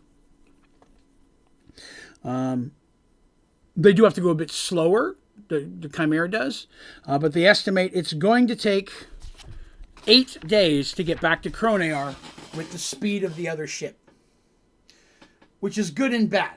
They're going to be able to make it. They got enough supplies. They were managed to gather a bunch of foodstuffs and supplies from the island before they sacked it. So there's more than enough supplies to get them back there, but that means Darsh will not be getting back before the 7th night. That does not make him happy. But the best he can do is get going. He doesn't want to leave the other ship astray just in case there's something else out there. He's been sailing around for a while looking for these pirates. And he has to go a lot slower. The more his ship could go 2 to 3 times as fast as this other one. So it has taken some damage too from the battle. So it's not, if tip top, it might even be a little bit better. But it's got a weak, malnutritioned crew in a boat built for Minotaurs that's taken damage. Not going to be the fastest ship in this situation. But Darsh, now finally elated that he's solved this issue, begins heading back to Kronear. And again, that was a big section of Darsh stuff. Darsh was going to have his moment. We had to get to it. Darsh hasn't had a lot of combat-y based stuff yet. But I wanted to give him a good section there. When I got to it, I didn't want to bounce away from that. I wanted him to do his whole thing. There are some injuries. Garrig is able to heal some. Darsh keeps a small selection of healing potions and salves and stuff on the boats. They use that for anybody that they can save, and so on. So,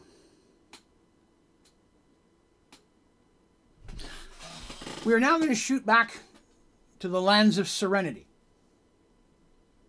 Back to Mercy. It's the 5th day. As I said, I'm sorry. I almost skipped over something. My bad. Almost missed something important. Woo! Dandy is about to leave on the 2nd day. The end of the 2nd day. It was technically the 3rd day. On the 3rd day, Dandy and Lyman's about ready to shove off, and they're ready to leave when Dandy receives a message from the Mage Tower asking her to come. Back to it. Her and Michael make their way there. Where once again they are taken in to meet Marissa. Marissa says that she's sought and studied and had her apprentices looking for anything they could find that would match the situation Dandy and her friends are in. And what they've come across is that they've learned that there is a magical artifact named the Dreamscape Circlet. She doesn't know what it really does. All she knows is that it supposedly is used by the Nightmare Lord to traverse the dreamscape. Dandy's question is, what's a dreamscape? And she goes, dreamscape has always been more of a rumor. It's when you dream, you don't dream, you're just in your head. But the dreamscape is supposedly a place between consciousness and unconsciousness where dreamers go. And supposedly there are creatures and beings and things that could live in there. And the Nightmare Lord is literally one of the two lords of the dreamscape. And this circlet supposedly is his, and how he traverses the dreamscape. Now, why he might be interested in you or anything of that nature, I couldn't tell you. But that's the only thing I could find. Dandy appreciates the information, says she will make sure she gets it to her friends as well. And then makes her way back to the ship, where they hop on the Miss Dandelion and they start traveling towards Darstopia. It's a long trip for them because the Miss Dandelion is not that big of a boat and they're going quite a distance. But they're now going to Darstopia, hopefully to meet up with Darsh. Because Dandy is almost positive Darsh will totally die without her there to save him. Obviously. They found that information, though, in a book from an unidentified world she's not familiar with, so she goes and able to find any other information that would help.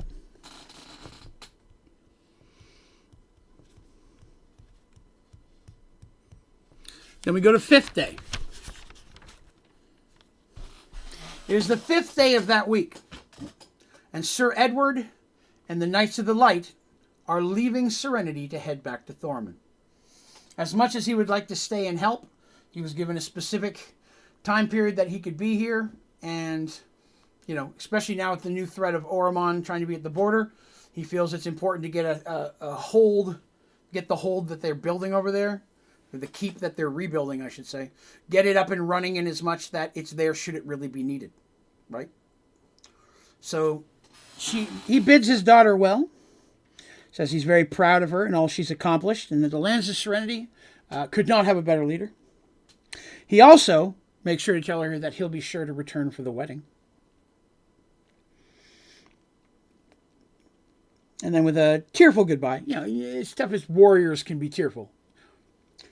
He says goodbye, and the Knights of the Light leave, heading towards the same place where Seth is, the border. So they have to go around that and down through the mountains to get down to Thorman, where they're headed. That's 5th day.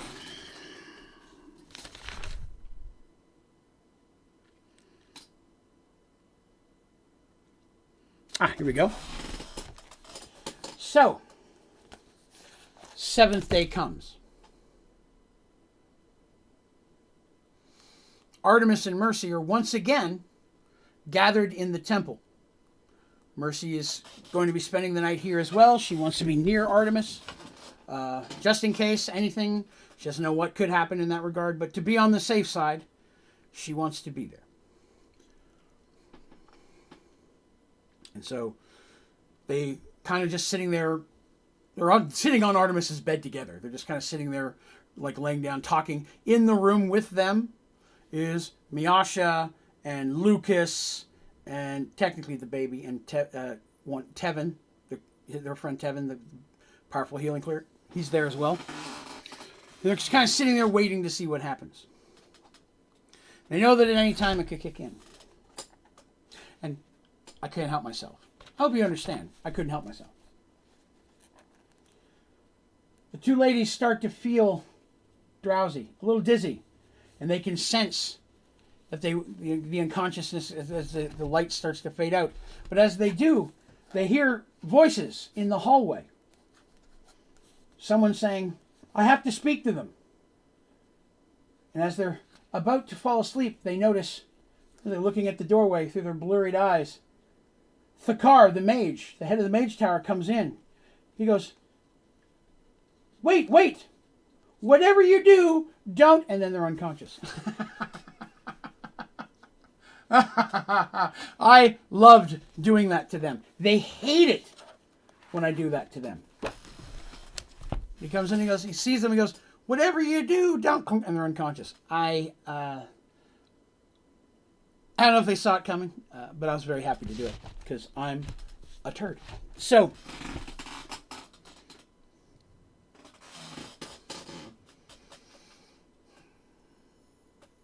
just as before, in the moment they fall asleep, they awaken. And they find themselves in a dark room. They lean up, they look around, and sure enough, all four of them are there. Darsh, Dandy, Mercy, and Artemis. And in this small room, there's a light coming from the ceiling. No light source, just a light. And a small table. And on this small table is a small chest. Cromar, I will hit you up on that here in just a little bit. Yes. Actually, I'll take a moment. I'll do that real quick. So for the record, for Cromar, your new person. So Mergeworlds exists because of this. There was a world, and there were some magical artifacts. An evil person tried to use those artifacts and use their magic to become a god. In the middle of the spell that created that, a good person sacrificed himself to stop him. But the spell had already begun, and the magical power that it would take to create a god was unleashed, going throughout the universe, destroying every world in existence. And in a microsecond, bringing them all back together and grabbing chunks of every world from every reality and slamming them together to create one massive new world. That's Mergeworlds. People from different worlds, races that have never seen each other, all of that kind of stuff is together. If you get a chance, I would recommend the very first episode of Mergeworld. I cover a lot of that there, if you never got to hear it. First and second episode, I cover all the details of how that happened, but that's the basic overview. So then everybody wakes up in this new world, and maybe half their house is gone, half their city's gone, half their country's gone. Nobody they know is gone. Where are they, and how do they get back home? That was the original quest for everybody. It all evolved into other stuff after that, but that's how it got started. But thank you for asking. That's what merged worlds is. Literally all worlds merged together. And not every piece of every world came. There's a piece of every world in existence there. Some of them are small, some of them are huge, there's multiple across the world itself. But it created a massive new planet. So they awaken in a dark room. Sitting on top of the little table with the light coming down to it is a small metal chest or lockbox. Probably the best way to say it. Looks more like a little decorative lockbox. And it glows. It glows with an inner light, kind of a holy glowing, glowy light. You understand what I'm going with. And they know that it's important and that it is innately good. Something in this is innately good.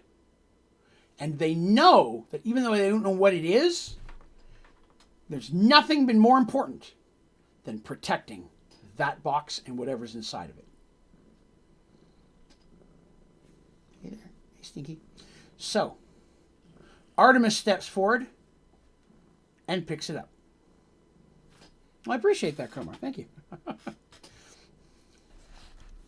And picking it up again, she can feel the importance of whatever it is. But she knows she can't open it. That would put it in danger. As soon as she picks it up, the room lightens a bit more. What was just a dark room now is a stone room with a stone floor and a stone ceiling. And there's a wooden door. Not decorative, very plain. Rounded at the top. Set against the wall. Door looks slightly familiar. It's not, let me take it, it's not the door you guys are thinking. It's a door. But it's slightly familiar. It's the only way out. Our heroes, all four of them, step to it and open it. And step inside the large room. Tears come to Artemis's eyes at the sight of her chapel. It is now a dark, twisted perversion of its original beauty.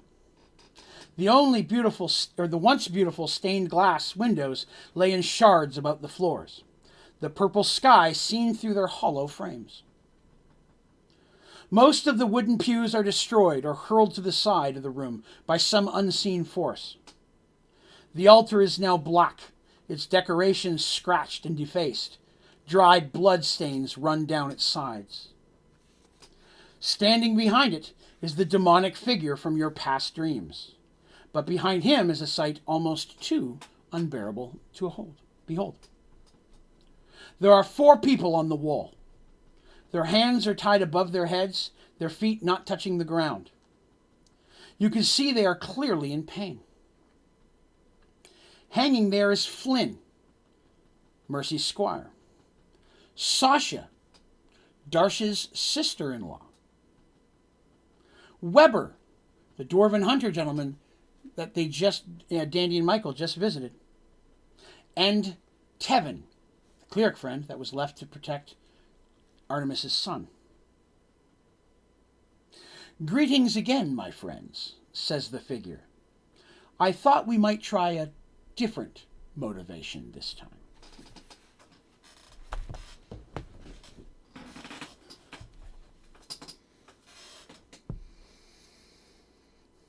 Each one of them sees someone important to them. And they step forward about to draw their weapons, but as they try to step forward, the figure raises its hand, and they all notice something they didn't notice before. On the walls around them, these things, are little bluish-purple shapes that almost look kind of like blobs with like tentacles sticking off them. There's one right beside the head of each of their friends. As soon as they step forward, those tentacles quickly flash, grabbing onto the heads of the person, and each of the 4 people begin to scream. And the heroes stop and back up, and the screaming dies down, though the tentacles do not remove from their friends' heads.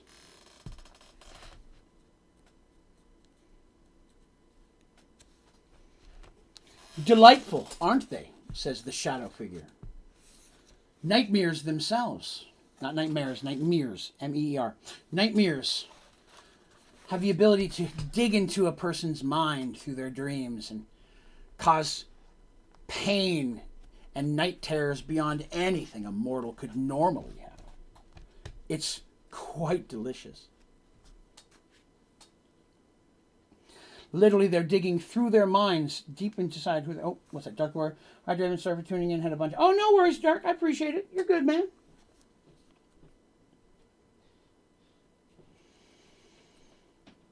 I had nothing.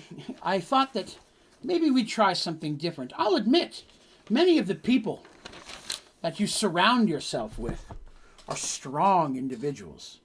It took a while to find someone's mind who was defenseless or weak enough to break through. But sure enough, in all of your lives, there's always at least someone that I can reach out to. Give it to me, and I will let them free. Give it to me, and this is all over. At this point, you don't even know what it is you're fighting for. I assure you, it's nothing important to you. To you, it's something trivial, but to me, it means a lot. It means everything. And you are keeping it from me. And the longer you keep it from me, the more I'm going to have to hurt you and the ones you love. I can do this forever. And every time, I get a little bit deeper. I get a little bit further than I did the previous time. And eventually, I will have everything that makes you who you are.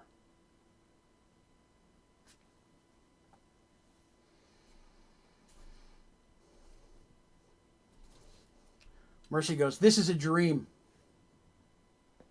These are just figments of imagination, much like the creatures you've had us fight. We've fought things we know are dead. These aren't real. He goes, a wise thought. You could be correct. But of course, if I can get into your dreams, what makes you think I can't get into others? But surely you don't believe me. I wouldn't either if I was in your shoes. Tell you what. Ask them anything you'd like. Ask them something that only they would know. Clearly, I would not have that information. Ask them anything.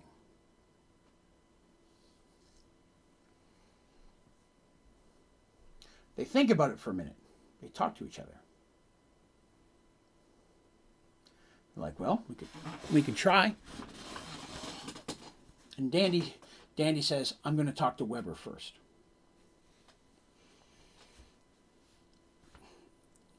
Darcy's like, I don't know. Weber's older of all of them, and I know he's a grizzly guy, but he may not be able to survive this as long. Of the 4 of them, Tevin's in the most health. He's a cleric of healing. If anything, potentially, our goddess could save him. It hurts me that... our God could save him. It hurts that Tavian hasn't already intervened in this. But maybe I can bring him to the light. Maybe together we can, another powerful... Because Tevin's almost on par with her. He's the second most powerful cleric in that entire area. And he's got a little bit of vampire blood in him, so he's pretty strong too.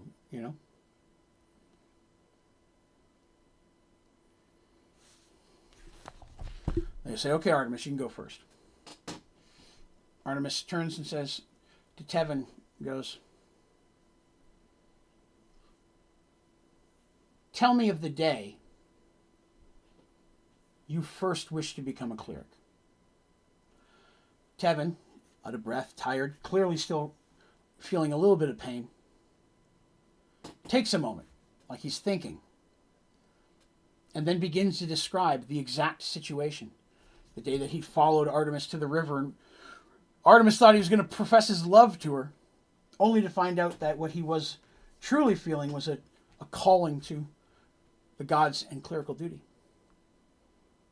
Every single detail, exactly like she remembers it. And she goes, I never even told Draven about that. He's the only one. It was Tevin and I were the only people there. We talked about it. But that moment's, kind of important to a cleric when you first come to that. Only he would know that. This causes some concerns.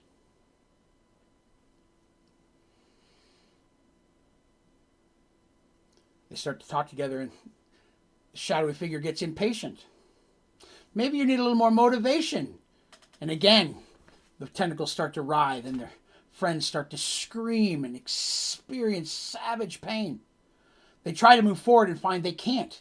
They can't go past a certain part of the chapel. There's something that's blocking them from moving forward. Darsh is angry, wails at it a few times. Mercy as well. Her magical morning star popping into her hand, starts banging on that. Nothing gets through.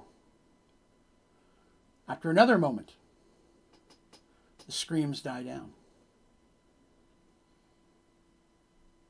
Give it to me, and I'll let them go. You're doing this to them. The longer we stand here, the more they have to suffer. And for what? Nothing. But a simple thing in your hands. Give it to me. And all this goes away. I'll have no need of you. You'll never see me again. Just give it to me. This will all be over. Darsh is about to speak to Sasha, and Danny says, wait. Weber.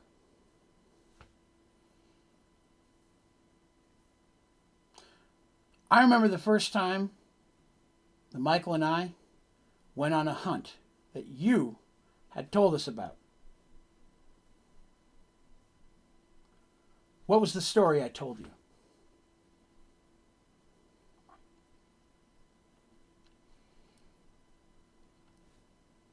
Weber then takes a couple minutes, seems like he's thinking on it, a couple moments, and begins to tell the story. Hunting down a small group of zombies. But it's so odd the way he tells the story. He's excited about it. He's energetic. He's having a hard time keeping his thoughts. He's jumping to the side and telling some other thing. Oh, and then this happened over there, and you wouldn't believe this. Then the butterflies attacked, and I told Michael he shouldn't do. You told Michael he shouldn't do that, and he's very energetic and going on and stuff until he finally goes through the story, and his friends look at Danny and say, "Is that true? Is that the story you told him?" And Danny smiles and says, "Yes, it's exactly the story I told him. That's a Kender tale. There's no way in the world he paid enough attention to remember all of that. Trust me, I can't get Michael to pay enough attention to me to tell me back my own stories. Sometimes I tell my stories, and I think they may be wrong, but he can't remember what I said the first time. How am I supposed to remember?" And the friends stop. And the shouting figure is quiet.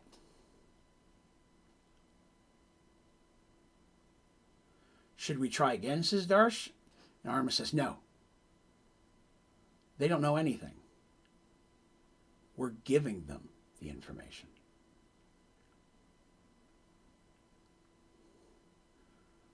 The four figures fade from the wall. The figure shakes his head. "Resisting me is not going to help you. I am going to get what I want in the end. It doesn't matter what you do. The longer this takes, the more I have to make you suffer. clever you may be, you're still going to lose. He fades from existence, and the little purple things with the tendrils disappear as well. The allies, the feeling of confidence for the first time in one of these dreams, turns and goes back to the door and walks out. And as they open the door and walk through, they feel themselves awaken. I can't tell you how excited I was that they actually figured that out. Those things weren't real. They're illusions meant to look real. And in the dream, it's your dream. You're asking a question. In your mind is the answer. When you ask someone a question you know the answer to, in your mind, that answer is there. In that dream, you are providing that information to the dream. So, of course, they're going to know anything that they ask. If they asked a question they didn't know, but that the other person would, that would have actually been another way that could have worked. Dandy's thing was pure happenstance. I hadn't expected that from Dandy. I expected it to be the other way. If they did figure it out, they say, okay, I know you said you're from, you lost your wife or something. How did it happen? They wouldn't have been able to answer that question because Dandy or whoever asked that question wouldn't have known that answer. That's how I expect them to trigger. Dandy asking to tell me the story, and sure enough, he would tell the story the way Dandy would tell the story because that's how Dandy provided it. But they awaken. Once again, in their individual places, Artemis and Mercy are laying together in Artemis's room.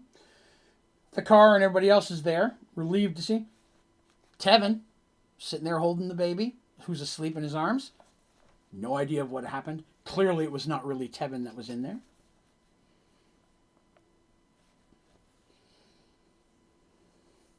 So, let's see. There we go. So they leave the chapel and they return to the land of the awakened. And it's day number 1. So, it's 10:30. This is where we're going to call it for the day. Not quite a cliffhanger. Sometimes I like to leave it on a cliffhanger.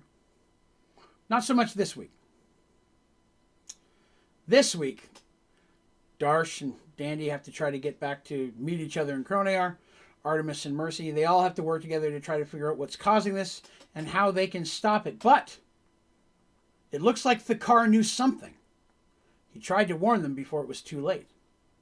So potentially, he might be able to lead them down a path that might be helpful. But we're right at 10:24, right at the 10:30 mark. I think that's a really good place to start. So, I'm going to take a couple minutes, though, to do something I don't normally get to do. The first thing I want to tell you guys is, again, remember that I mentioned at the beginning, that some of you folks weren't here, at the beginning of the stream, excellent, Corona. That's the best thing I could hope for. Win some over. And these things, if watching them is not available to you, these are also available on iTunes and Spotify as an audio podcast. Usually takes me a few days to get it out there, but I just edit it into audio and put it up there for free. So if for some people it's easier when they're exercising or working out or whatever, they prefer to listen to them instead of watch them, that option does exist for anyone who's maybe interested.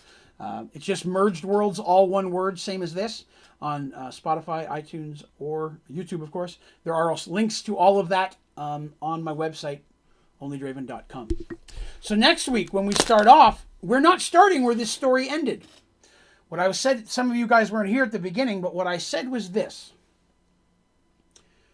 There's a Halloween-themed episode that literally in the book at this exact moment, I can't believe it worked out so well. This is exactly where it happened.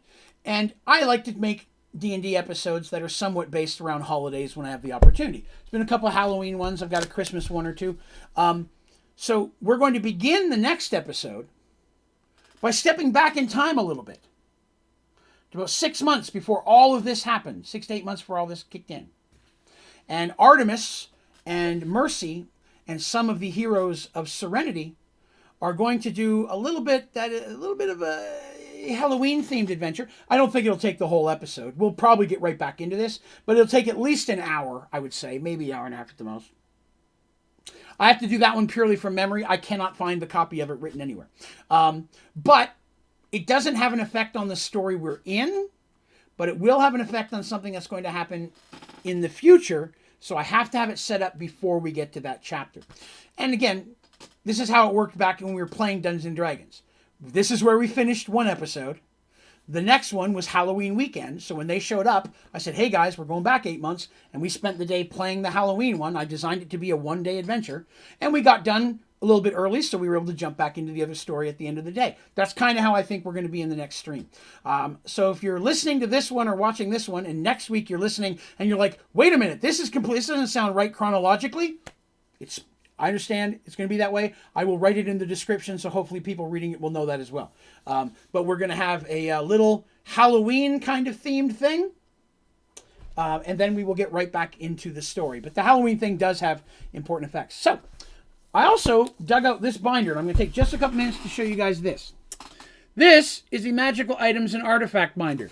This is all the magical items and artifacts that I've ever created, including charts and full page descriptions of everything that they do. So these are all mine. The characters have some of these, and some of these I may have thinking about making them available with 5th edition stats as resources for other DMs who might want to use them. So I've got everything from potions, rings, ring of insect minion. That's one of mine. Staff of bubbles. Let's see. Book of components. Cape of valor. Boots of charging. That's Darsh's boots. I made those. Bag of stones. Glove of immunities.